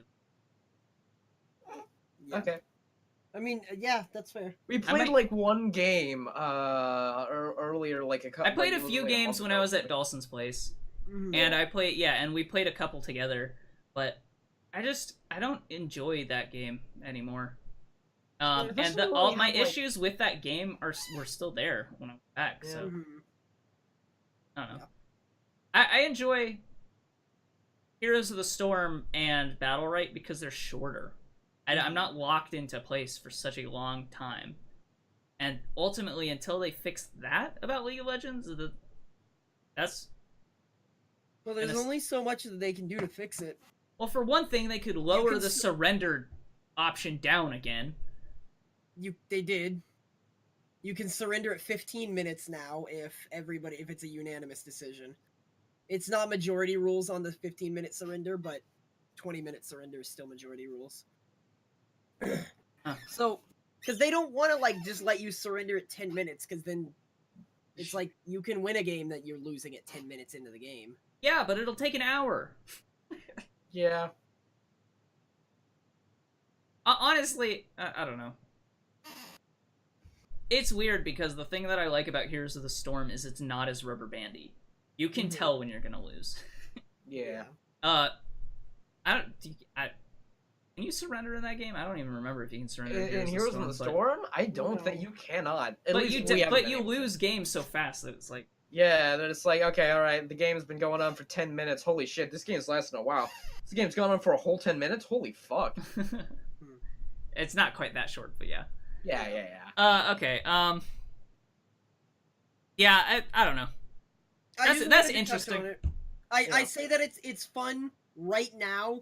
Not like this season is going to be fun. That's not what I'm saying. I'm saying that right now, it's really fun because everybody's just experimenting with everything, throwing whatever the fuck they want into a big cooking pot. And see. Well, I guess that depends on what you like about League of Legends. If you like a very formulaic meta, then now is not the time to play for you. Yeah. So it's very. Like so what you're saying, Dalsson, is it's very fun for you right now.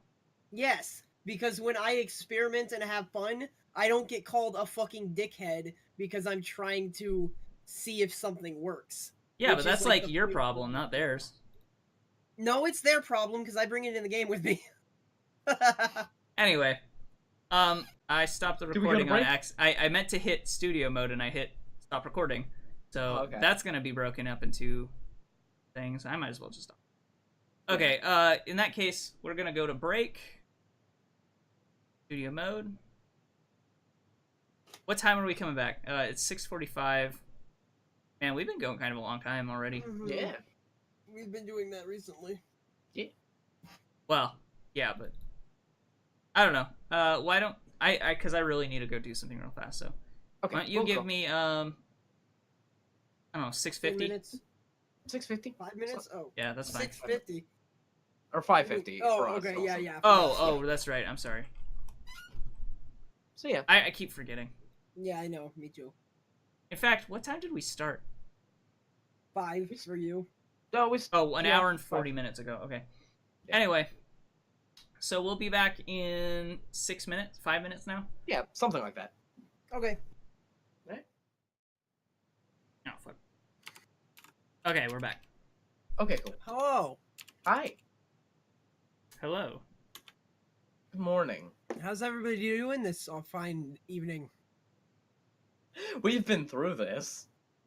So I did find something neat though. I found this weird Klingon tuning fork. Like, it's actually kind of sharp. this is a sharp tuning fork. Yeah, it's kind of weird. I think Anyway, it's we used can for continue. tuning a man's intestines. Okay, so why don't we get started? Why don't we start with movie news though? Oh, okay. There is not much gaming news, so. All right. Well, so actually, let's get it fucking popping off with the first thing that showed up. Okay, we talked about Crunchyroll last time, so yeah, we did that. First things first. Okay. First things first. First things on the docket. So The Mummy. The Mummy was meant to start off a cinematic universe. The Universal Dark Universe, which is sort of a spin-off of the original cinematic universe, the old Universal monster movies in black and white. I talked about the Bride of Frankenstein. It was one of those. You got Invisible Man, you got The Mummy, you got all them Dracula movies with Bela Lugosi, all that shit. They were going to make a new cinematic universe based on those. And they killed it, because The Mummy did really bad. Oh boy, they killed the Universal Dark Universe, and oh my god, good. I didn't want it to see didn't help Johnny that they Depp. released that trailer with no audio and everybody laughed at it for a while. Yeah, didn't help that. I don't know if that was like good for publicity because people heard about that movie, or bad for publicity because people like saw that about that movie. Yeah, I think I don't think that even if this happened, I feel like that was good for publicity, just because I don't think that anyone was excited for this movie at like all. There was virtually no hype. No one was sitting there thinking, "Yes, I want another Mummy movie." Yeah, No one was doing that. another Mummy movie without even Brendan Fraser in it.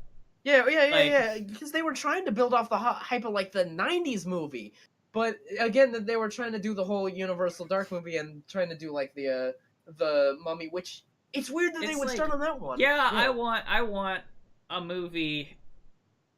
Probably one of the like worst monster movies that isn't actually scary, but is actually like a big funny joke.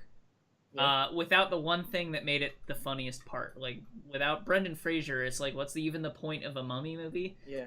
So And, and I can get like saying, oh, this is a Mummy movie unconnected from that, but not as the first in your cinematic universe. Yeah.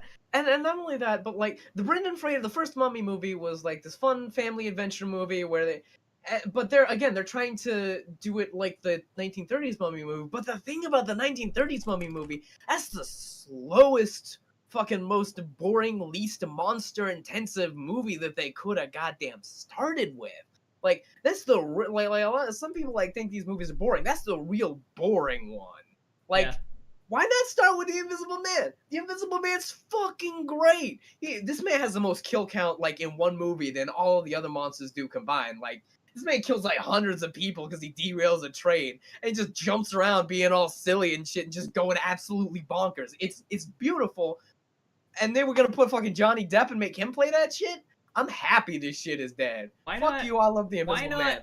Why not? Oh, here's an idea. Dracula.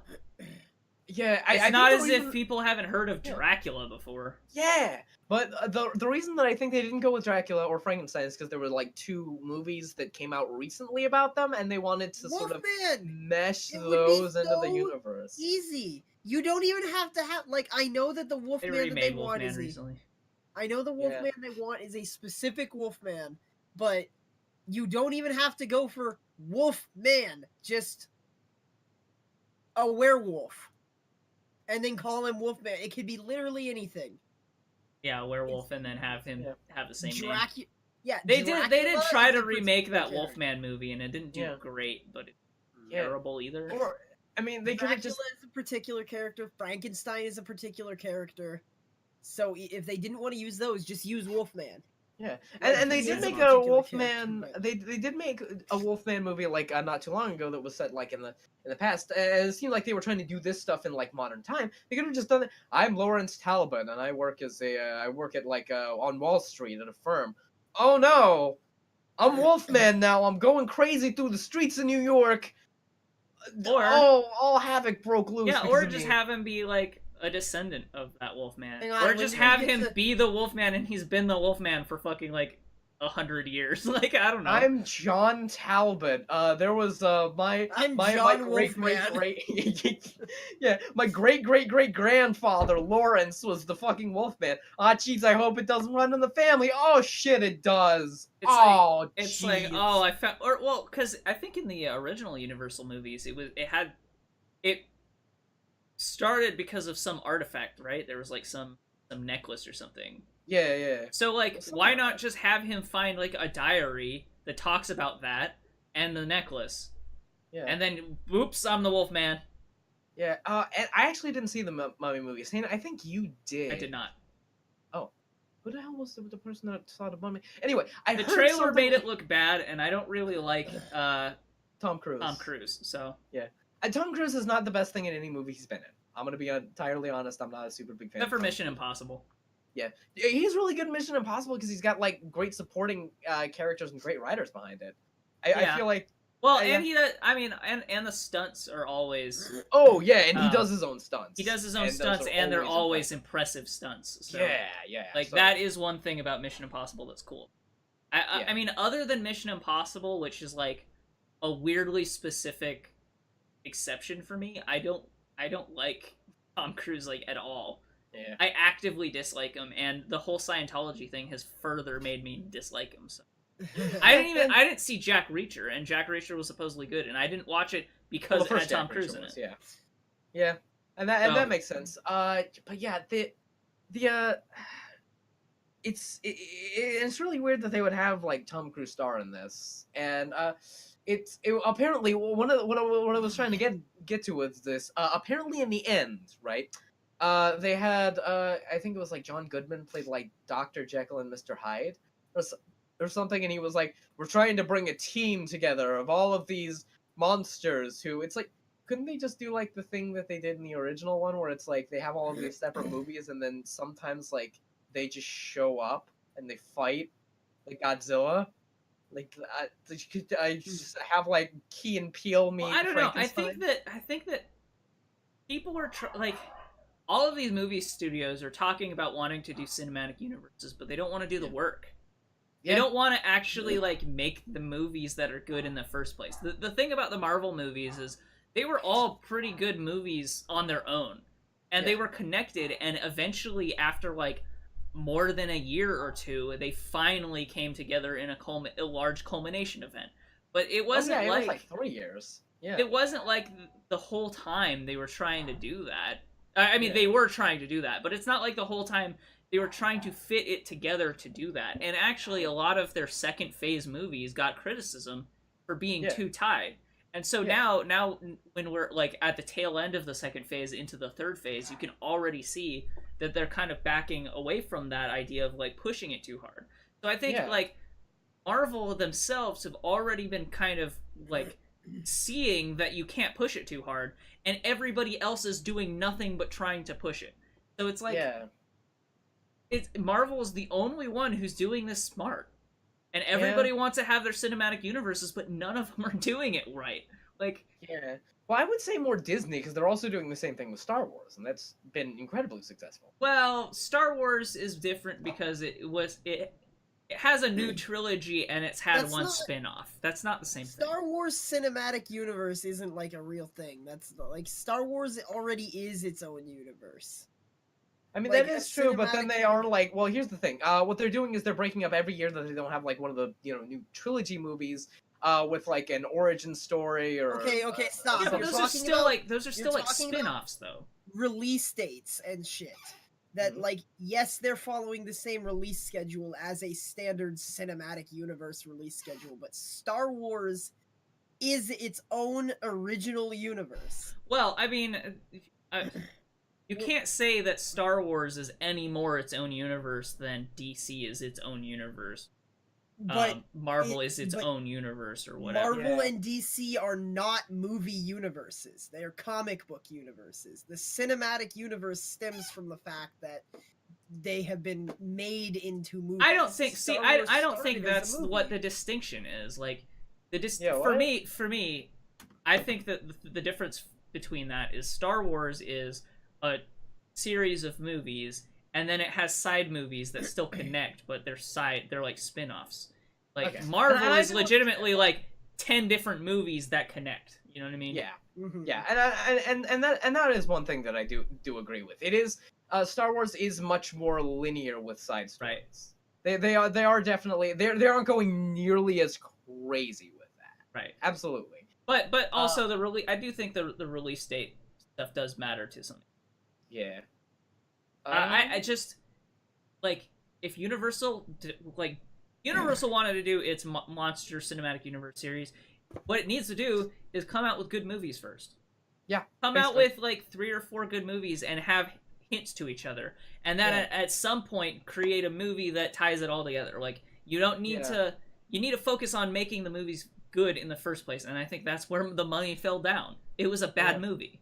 Yeah. So That no one was interested in even seeing. and like it to some extent you can even say something about the Marvel universe. Like the Hulk movie wasn't the most popular movie, right? And they changed that around. Like they Even replaced the actor. Like yeah. So like and technically those events in that movie did happen, Yeah. but That hasn't been like a standalone Yeah. Hulk movie since. yeah, well, that's because of like licensing issues. But Oh, okay, but yeah, like they tried to make good movies first, and that's kind of what you have to do. Like Yeah. you can't Like, you I- can't have shitty movies tie together because then no one cares. Yeah, but yeah, no, and it's so weird because think about this: Iron Man came out was really, really, really when it came out, it was super overshadowed because The Dark Knight had come out the same year. Everyone fucking loved The Dark Knight; they ate that shit up. I don't think People, like- Iron Man was overshadowed. I definitely do think it was because like when people were talking about What? oh superhero movie came out this year, oh fucking Dark Knight, that was the good shit. I agree with you that people were all over Dark Knight Yeah. in terms of Iron like Man was, Oscars like, and stuff. the most But Iron Man was straight up what started, like it's Oh, yeah. what created the cinematic Oh, yeah, universe. and it- So and it like was still really good. immensely popular. No, yeah, it was it still was- really popular. Yeah, it was absolutely still really popular, but it was almost a little bit quieter than all of these other guys and what they're trying to do. Because remember, the way that it tied together in the first Iron Man was like there was this thing like at the very end of the credits where Nick Fury showed up and was like, "Hey, Tony, you want to join? I'm setting up a group. You want to join it?" And like even when I was in the theaters there, I was thinking, they're not gonna do that. It's gonna end now. It's not. But holy shit, it didn't. Kevin How did you Feige think worked that hard was not going to happen? Yeah, I thought because nothing had ever done that before. Nothing had ever like come even close to. Do you know that. what I did didn't- though? Comics. Oh yeah, well yeah, comic books of So course. I but, think like, that if movies anyone are was in the big- position to do it, it would be them. yeah. Yeah. But here's the thing: movies are huge productions, and like usually if one of them fails, they just fucking back off. They do something else. But I mean, Kevin Feige so pushed for this shit. so Iron Man. So the Dark Knight made $1 billion, but Oh yeah. Iron Man still made $585 million. So Oh yeah, it's absolutely. Still... I'm not saying that it wasn't successful. It was. No, really no, it was. But I say that you can't say it was so overshadowed because Yeah, I was remember. such a No, huge no. movie. It was a Here's the huge thing. movie. It was a huge movie, but no, that's what I'm talking about. What I was actually going to segue into the DC universe. For some reason, they just didn't follow up on that success. They didn't. I think follow that's up on the Nolan's success fault. of- Yeah, it might be Nolan's fault because Nolan didn't want to have anything to do with it. I think he wanted to like end it where he ended it, and Warner Brothers did not. Right. And Nolan doesn't want to do comics anymore. He really doesn't. So yeah, I don't know. It's so weird. Yeah, the issue was for the DC universe is like they launched the DC universe with Batman versus Superman or whatever. I guess Man of Steel technically. Yeah, Man of Steel was they were thinking about it with Man of Steel because at that point Marvel had already like blown off. Right. But so Man of Steel was pretty successful because it was its own standalone story. Yeah. Then they gimped the crap out of Batman versus Superman because it was so much about trying to establish things that it kind of hurt it. It killed itself, right? Yeah. So, like, if you're gonna establish that these are two characters in the same universe, you have to make a Batman story that people like, and then tie it to Superman. You can't make a Batman story that is all about Batman fighting Superman. That's dumb. Yeah. Or at least have that be the climax of the movie, right? Yeah. I don't know. The whole thing. Yeah, But Batman versus Superman had Batman, Cyborg, Flash, Aquaman, Wonder Woman, Wait, did and Batman Superman all have established. Cyborg? All of them are established. Yes. Okay. They weren't like outright. Here is Cyborg. Here is Flash. But they established all of those characters exist in that one movie. Fuck, dude. Yeah. Like, so it's easy to forget because that movie was like really forgettable. But yeah, exactly. Yeah. And then they come out with Wonder Woman and they're like, oh yeah, maybe if we come out with good original movies, people care. Yeah. And it's boy. And so and yeah, I don't and with the Dark Universe, again, why the Mummy? Why the fuck the Mummy? Out of all the goddamn things I feel like you could have done. Yeah, I feel like money. The thing that we sort of come back to with all of that is why the Mummy. Yeah. So why don't we segue into something related to Wonder Woman? Okay. Gal Gadot will not play Wonder Woman again unless Brett Ratner is gone. So, if you don't know who Brett Ratner is, I actually had to, because I completely forgot who he is. Before this, I had to look him up, and then I was like, oh yeah, that's right, he's this guy! Brett Ratner is a director who has been famed for, X-Men 3. He made the, new, Hercules movie, the one with The Rock in it. Basically, he makes studio movies that the studio likes, and he doesn't have any ideas or thoughts of his own. His most popular movie, Rush Hour, which he directed, was popular because of the fact that it had two people who were popular at the time of its release.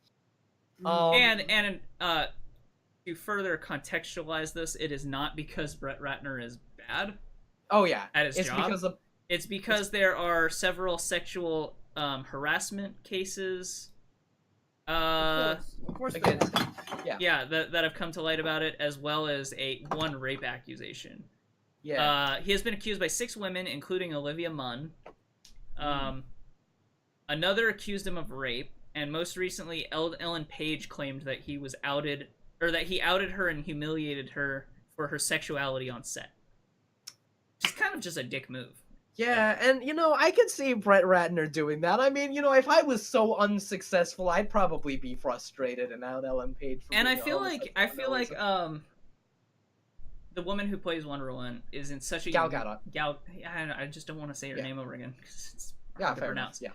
But I think that she's in a very unique position where she has kind of a stranglehold on that movie because it was so successful for DC's universe that I don't think they could imagine letting that go and trying to recast her at this point.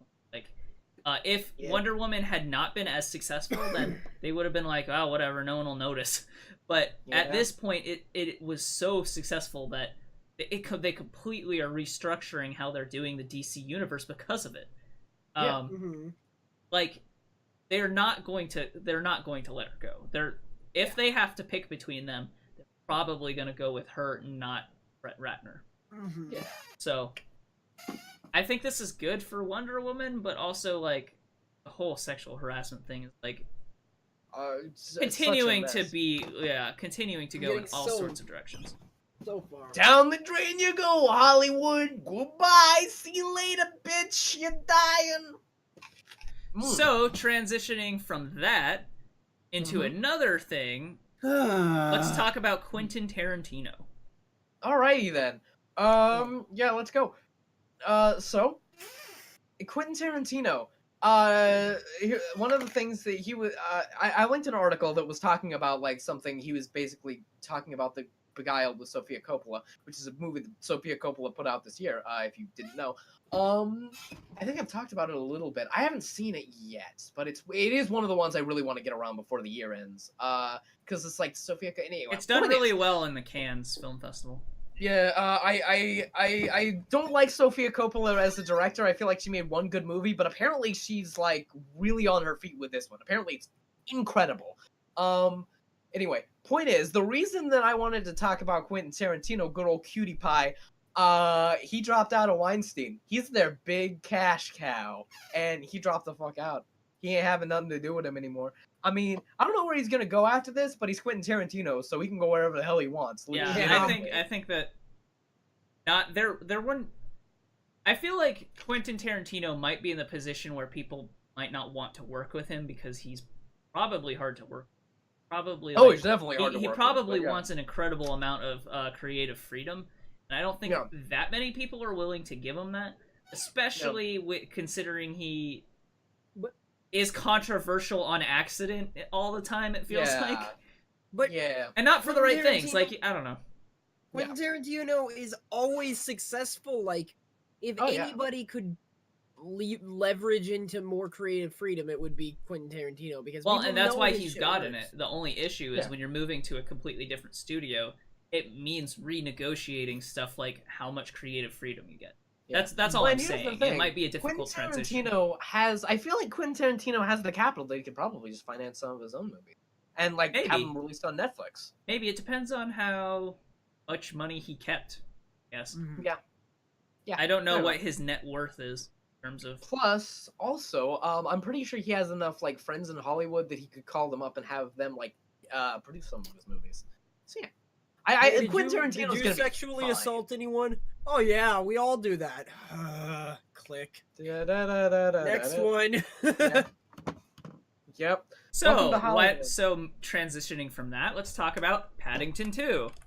Actually, I want to go back up a little bit and talk and transition like back into the death of Hollywood. China's dropping out. China has a lot of Chinese studios have pulled deals with studios that they had been working for years that would finance like 25% of like movies in like 1 year, and China's dropping out. Is there a reason? Like did. I know that they're going cold on it, but I don't know why. Okay, let me explain. So China's government really recently has been really pushing for not only just the film businesses, but like all businesses to sort of stay out of foreign markets as much as they can. They're trying to have less and less foreign, influence and less all of this. They want to be, more China for China. And so they're trying to, get all these guys to pull out. And that's what they're doing. Which is very, very bad for Hollywood because China makes them some good fucking money. Bad depending on your perspective. Because a lot of movies are big CG monsters produced by China just because they're CG monsters. Like, oh yeah, this means we won't need to sit through another awful Transformers movie. We might not have to sit through an awful well, I guess it wasn't awful, but that Godzilla movie, like or King Kong. Yeah, King Kong. Yeah. I was gonna say, what are you fucking talking about? The only Godzilla movies I've ever seen have been great. Yeah. Here's the thing. Well, there's that King Kong And I do Godzilla cinematic agree. This universe. is good for us. It's not good for Hollywood. Well, it's not good for large studios in Hollywood. Yeah. And when I say Hollywood, that's what I mean. Large studios. Yeah. This because again, this is where they make a lot of their money, and Americans. But I mean, like, good is kind of a hard to nail down term, because you could also say that maybe this would force them to take new risks because they aren't being bankrolled by easy money anymore. Maybe, like, so this could be good in the long run for Hollywood. We just don't know. Yeah. It's just right now, China's pulling money out of Hollywood, and Hollywood's panicking. Yeah, and Hollywood's panicking for multiple reasons. Like, shut down everything. We have to sell the sign. Well, yeah, and even before the whole sexual harassment thing was going on, Hollywood was going absolutely crazy, manic, freaking out about how popular Netflix has gotten. Because, like, aside from Disney movies, and yeah, a lot of movies are making a lot of, like, money, but people honestly would rather just watch movies in their home. Like, if it weren't for the fact that you needed to go to a theater to see a movie when the hype was big and when it was first released, people just fucking wouldn't. There would be, like, no reason to go to it. That's the only reason. And a lot of people might, and a lot of studios might even be pulling out of theaters. We don't know. But that's the thing. Right now, Hollywood is in crisis. And there are a bunch of buildings that are on fire, and they're trying desperately to put them out. It's not, like, completely collapsed Somebody yet. stole the D. Someone stole the D. That's about the amount of Hollywood crisis that has been gone. It's currently Hollywood now. It's Hollywood. And I am loving every second of it. I love this beautiful, beautiful trash fire that Hollywood has put themselves into. It's beautiful. I'm so happy. Now we can talk about Paddington. Among all of the allegations, the Weinstein Company is trying to sell Paddington 2. Yeah. Because they have the rights, and they're about to file for bankruptcy, because how could they not at this point? Yeah. I want to talk about the first Paddington movie. I actually did see it. I saw it in theaters, and I was surprised. It was pretty good. Nobody gave a shit because nobody wanted to see that movie, because nobody wanted this movie to, like, exist. Nobody. It's like Curious George, but with a bear. Yeah. And I saw it. The first one was really good, and it was a lot of fun, and I enjoyed watching the movie. I probably watched the second one. It was apparently probably pretty good, but, like, they gotta sell it because, the Weinstein Company is doing bad. It's doing bad. It's doing bad. I'm so happy about it's doing bad. So yeah, they're selling that too. More fires. I think now that's probably all we really need to say about that. Yeah. Yeah. Blizzard is going to the next. Yeah, Blizzard is teasing an Overwatch movie. Yeah. Maybe this will fix some of the lore. Well, here's the thing. Again, it's they were going to make, like, a movie that was going to be part of what Overwatch was. So I mean, I feel like if Blizzard made an Overwatch movie, assuming that this time they actually hire people who can fucking write, then everything will probably be fine. Because Duncan Jones is a very good director. He's made one bad movie. It was the one he worked with Blizzard on.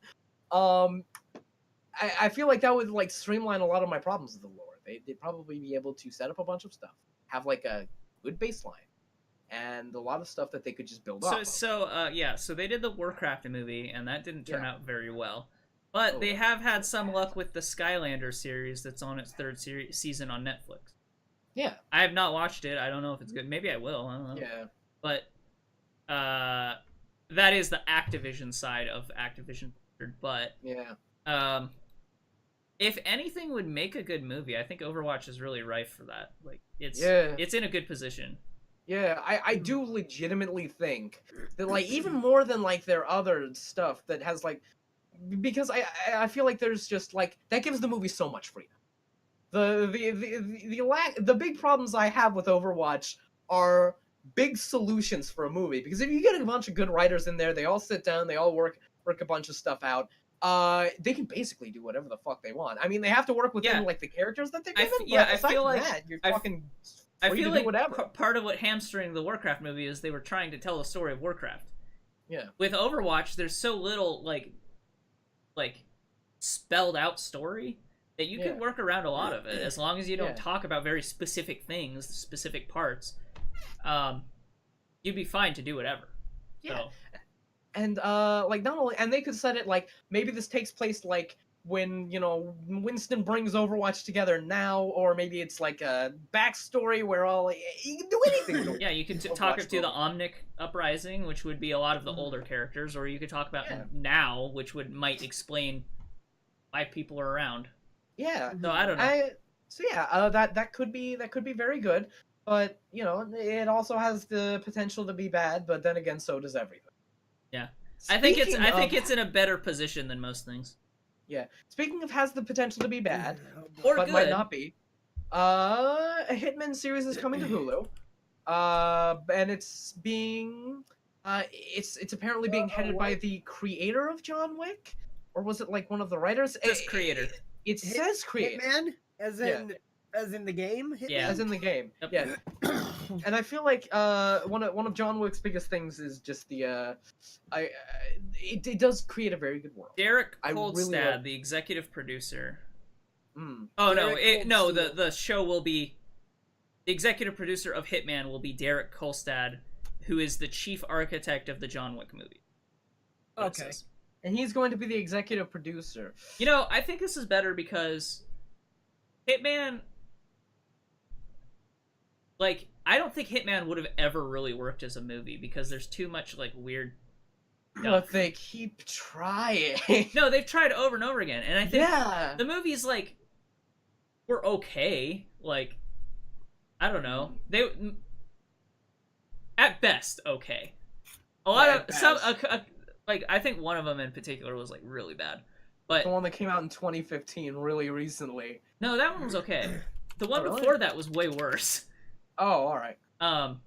Because I've watched them all just because, like, Yeah. I played that Hitman game once. Yeah, I'll watch this Hitman film. But yeah, I think that as a series, it could be better. They'd have a better job. They'd be able to do a better. They'd have a better chance at doing a better job of making the main character interesting. Because that's always been the problem with Hitman, is like, in the games, there was some backstory and stuff, but a lot of it was just you killing people. Whereas I think Hitman, it might take a little bit of finagling, but they would be in a better position to make him interesting in a series than in a 2-hour movie. Yeah. Because he's, like, very quiet and brooding, and that can be interesting in a series, but in a movie, it's like trying to establish things quickly. So I don't know. Yeah. And and here's the thing: if the John Wick guy is just producing, I'm not totally sure. I'm basically going to be what Dalsson hates about people who say cautiously optimistic, which is basically cautiously pessimistic. Like, it might be good, but I'm expecting it to be shit. So that's sort of how I feel right now about it. That's why I hate it when people say cautiously optimistic. What Yeah, that means is I'm preparing to shit on it. Yeah. That's not how I personally use cautiously optimistic, but... Yeah, but you're So if you ever hear me say cautiously optimistic, it means that I'm hoping it'll be good, but I'm not I don't know. I'm not expecting it's going to be great, I guess. Yeah. Basically, and that's when I say I'm cautiously optimistic, when it's like, all right, so there's I'm cautiously optimistic about the World War Z 2. Like, I love David Fincher. I think he's a great director. But what the fuck is this material? Right. And yeah, that's kind of where we're at now. Like, although, in defense of this, like, you could just kind of put Agent 47 in place of John Wick, and it'd probably make us the same amount of sense. Yeah. Fair enough. So, and like, if nothing else, the choreography and fight scenes are really interesting in Hitman. That might make it worth watching anyway, and that's kind of his wheelhouse, so... Yeah, exactly. Plus, I think that the Hitman universe also has the same kind of,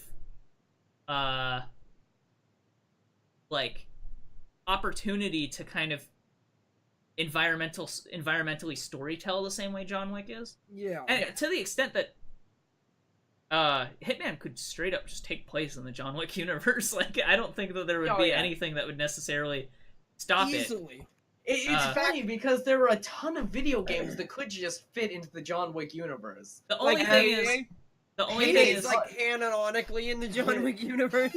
Yes. well, canonically, John Wick is in the Payday universe, not necessarily the other way around. Possibly. I do feel the like only John thing Wick's is- universe is maybe a little bit more like with the second movie is a little bit more fleshed out than the Payday universe. The only thing in Agent 47 that might confuse things is he's a clone. So Yeah. that might be a thing that I don't know if that's a thing in John Wick universe, but I'm just gonna imagine. Call me crazy. This is gonna be hilarious, but I'm gonna call it right now. What I'm gonna say is that at the end of the first season of the Hulu thing, that's gonna be the big twist and reveal. that Sounds like the dumbest thing time is- ever. Yeah, that he was like a clone the whole time.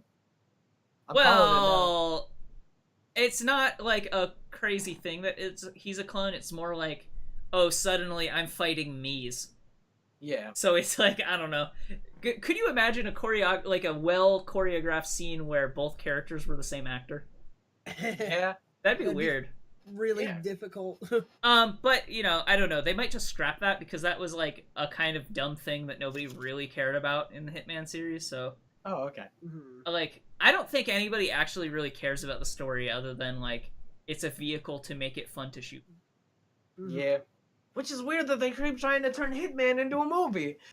You Why think is that? You think they would be able to do a better job of it if nothing Yeah. else? Like, because he's basically a Yeah. blank slate. You can do whatever you want with it. Yeah.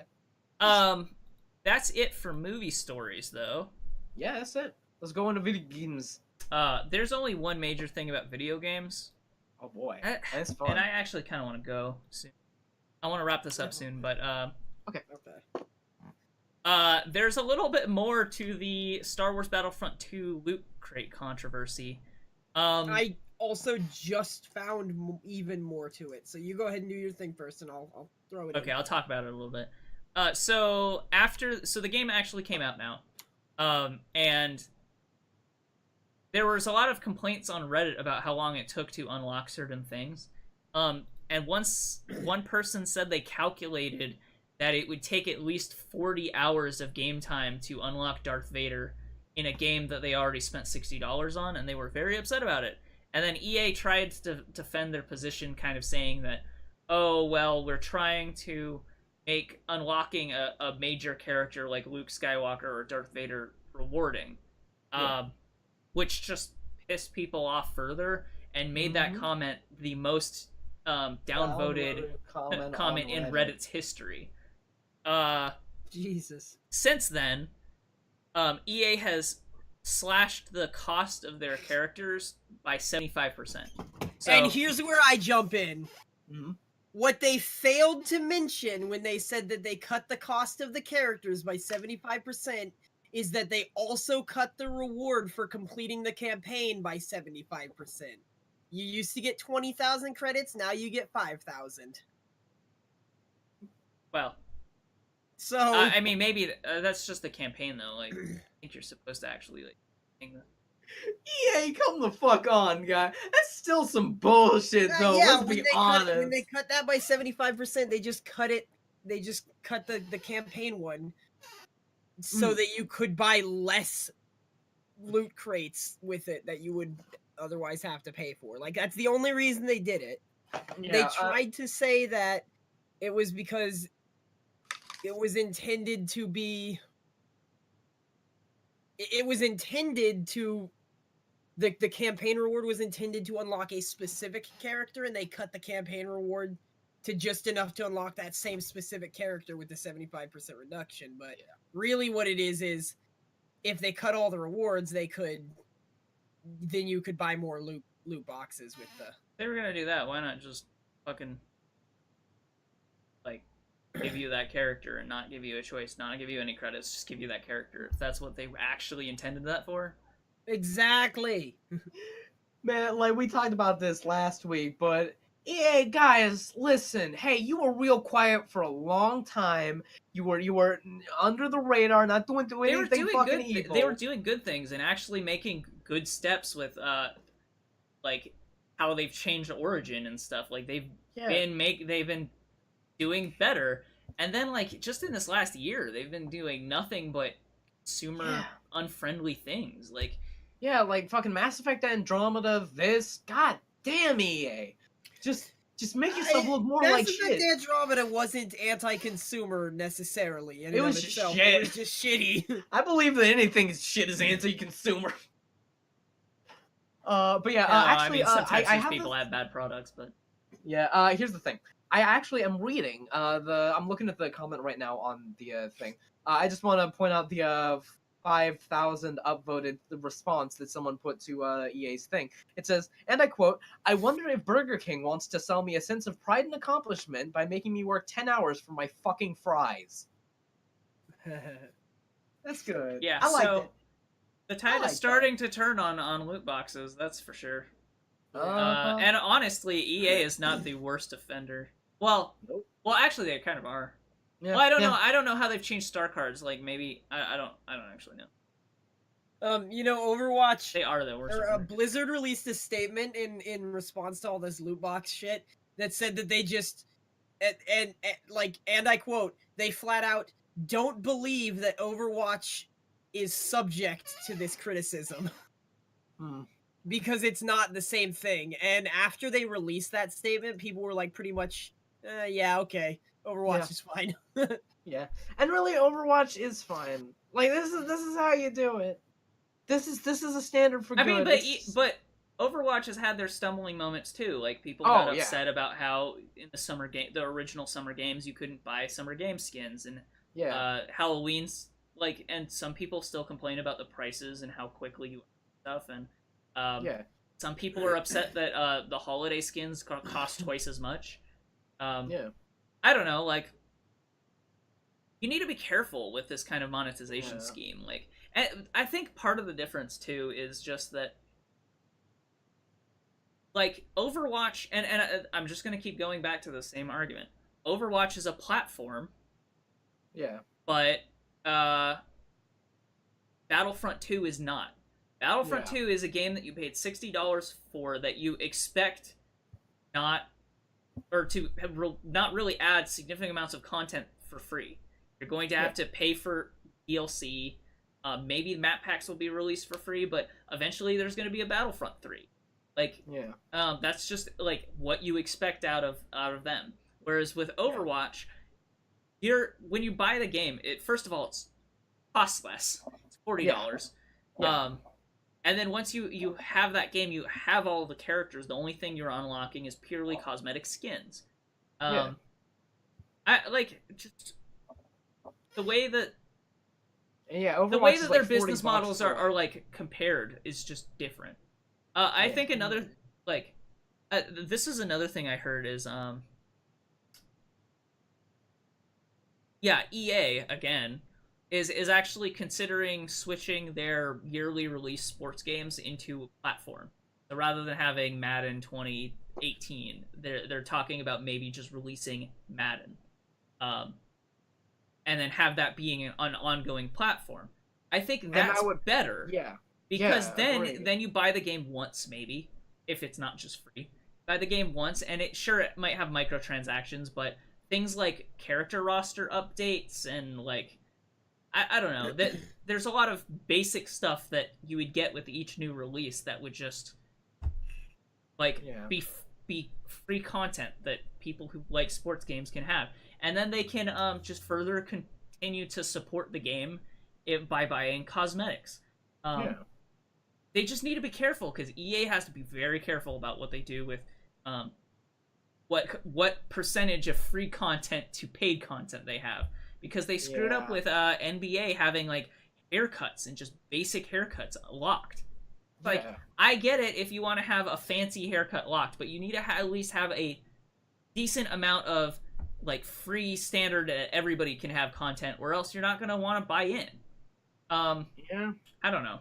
Just, EA needs to get their stuff together. They're obviously being too greedy, and they're trying to push the envelope, and they're getting back so much hate this year because they just keep on trying to push things further and further.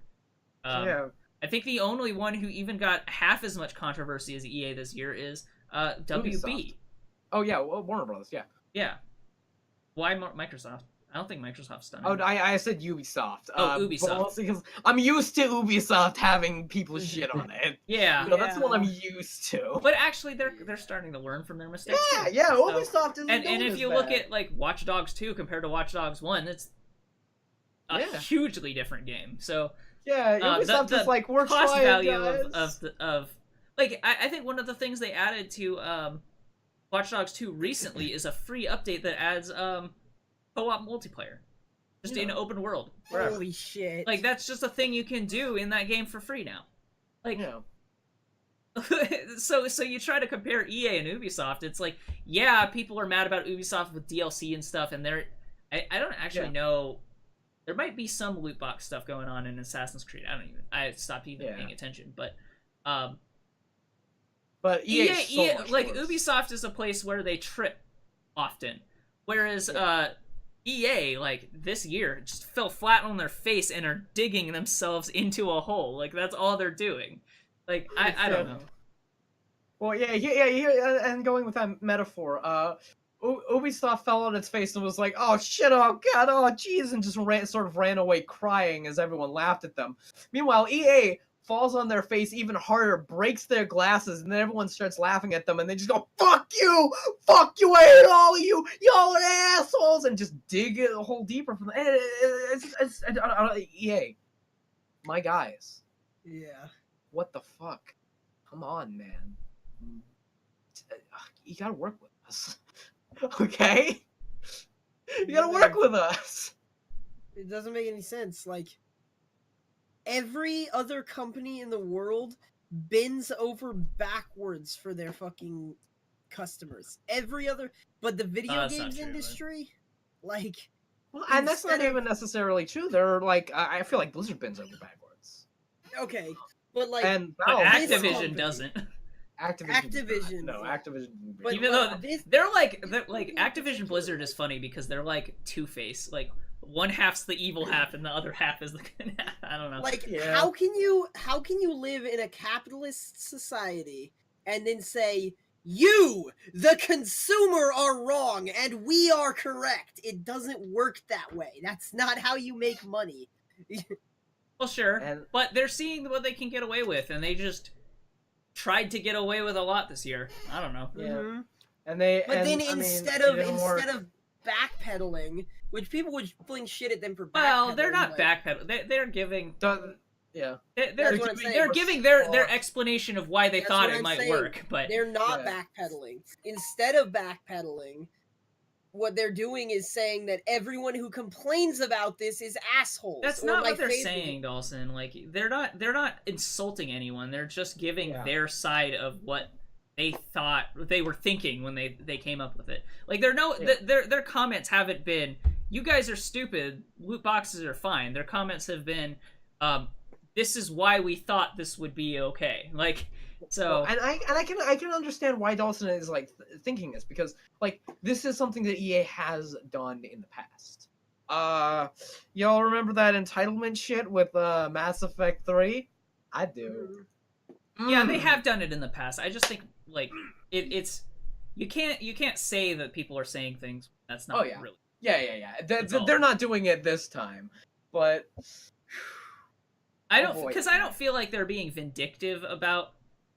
Like I don't think they're trying to hurt people by putting out Star Wars Battlefront in the state. They just want money. That's yeah, Yeah. they just so they're being Yeah, greedy yeah, and they're taking advantage of their customers. I'm not trying to like Right. yeah. you know You defend them, but- defend them, but they are like they're not actually telling their community that they're stupid Yeah. and they suck. So I don't know. They're not being malicious. They're just being assholes. Yeah, Right. I guess. I mean, this time they aren't. Yeah, this time, and it's like, Oh, it's sorry. it's the same thing. It's the same thing with Cartoon Network. Guys, what the fuck are you doing? Hey guys, And in what the fuck are you Battlefront's doing? defense, Battlefront 2 is a better game than Battlefront 1 in terms of gameplay. Like just game. But a lot of the game is wrapped up in the trappings of how it's monetized. So, Yeah. with that, I think that we should start Probably. getting ready to go. So let's talk about our plugs and our Yeah. stuff and what we're doing this week. Okay. So hopefully this time next week, y'all are gonna see a Wolfenstein video up. I'm gonna get that ready. I realized it was like this week I've gotten like all of the footage that I have gotten. It's just been like stuff that I've done this week. So honestly, it's probably not gonna take me that long. I should be able to hit the deadline with no problem. Also, we have a spooky game that I'm going to be editing, and on Friday we're going to have another Night in the Woods thing. So we got stuff planned for you guys. That one will be significantly longer than the last video. Yeah, yeah, it will. But yeah. Anything else, guys? Dalsson, do you have anything going on stream? I think that's about it. Stream schedule staying the same? Yeah, my stream schedule's staying the same. I don't really know what I'm going to be playing. I was thinking about picking up Sonic Forces. Maybe playing that. The only thing I heard about that game is it's kind of short. But Yeah. it has a lot of like replayability because a lot of that game is unlocking costumes and going through the same levels over and over again with different characters. To get Well, I'm going to play things, Sonic so. Forces and make my own furry OCs, and no one can stop me. Mhm.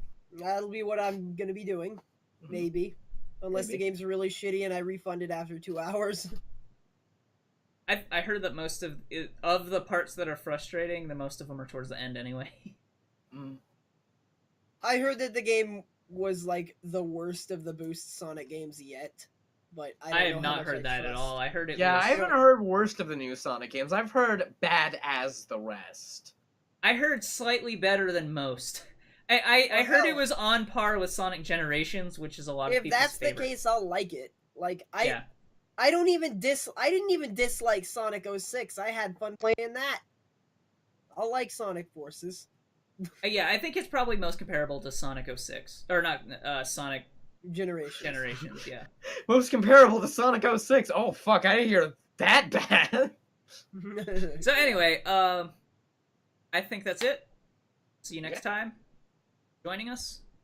We'll be here next week at the same time. Same bat channel. Same bat time, same bat channel. See you And guys later. remember More fucking comic to like, books. comment, and subscribe, and stay beautiful. Yes.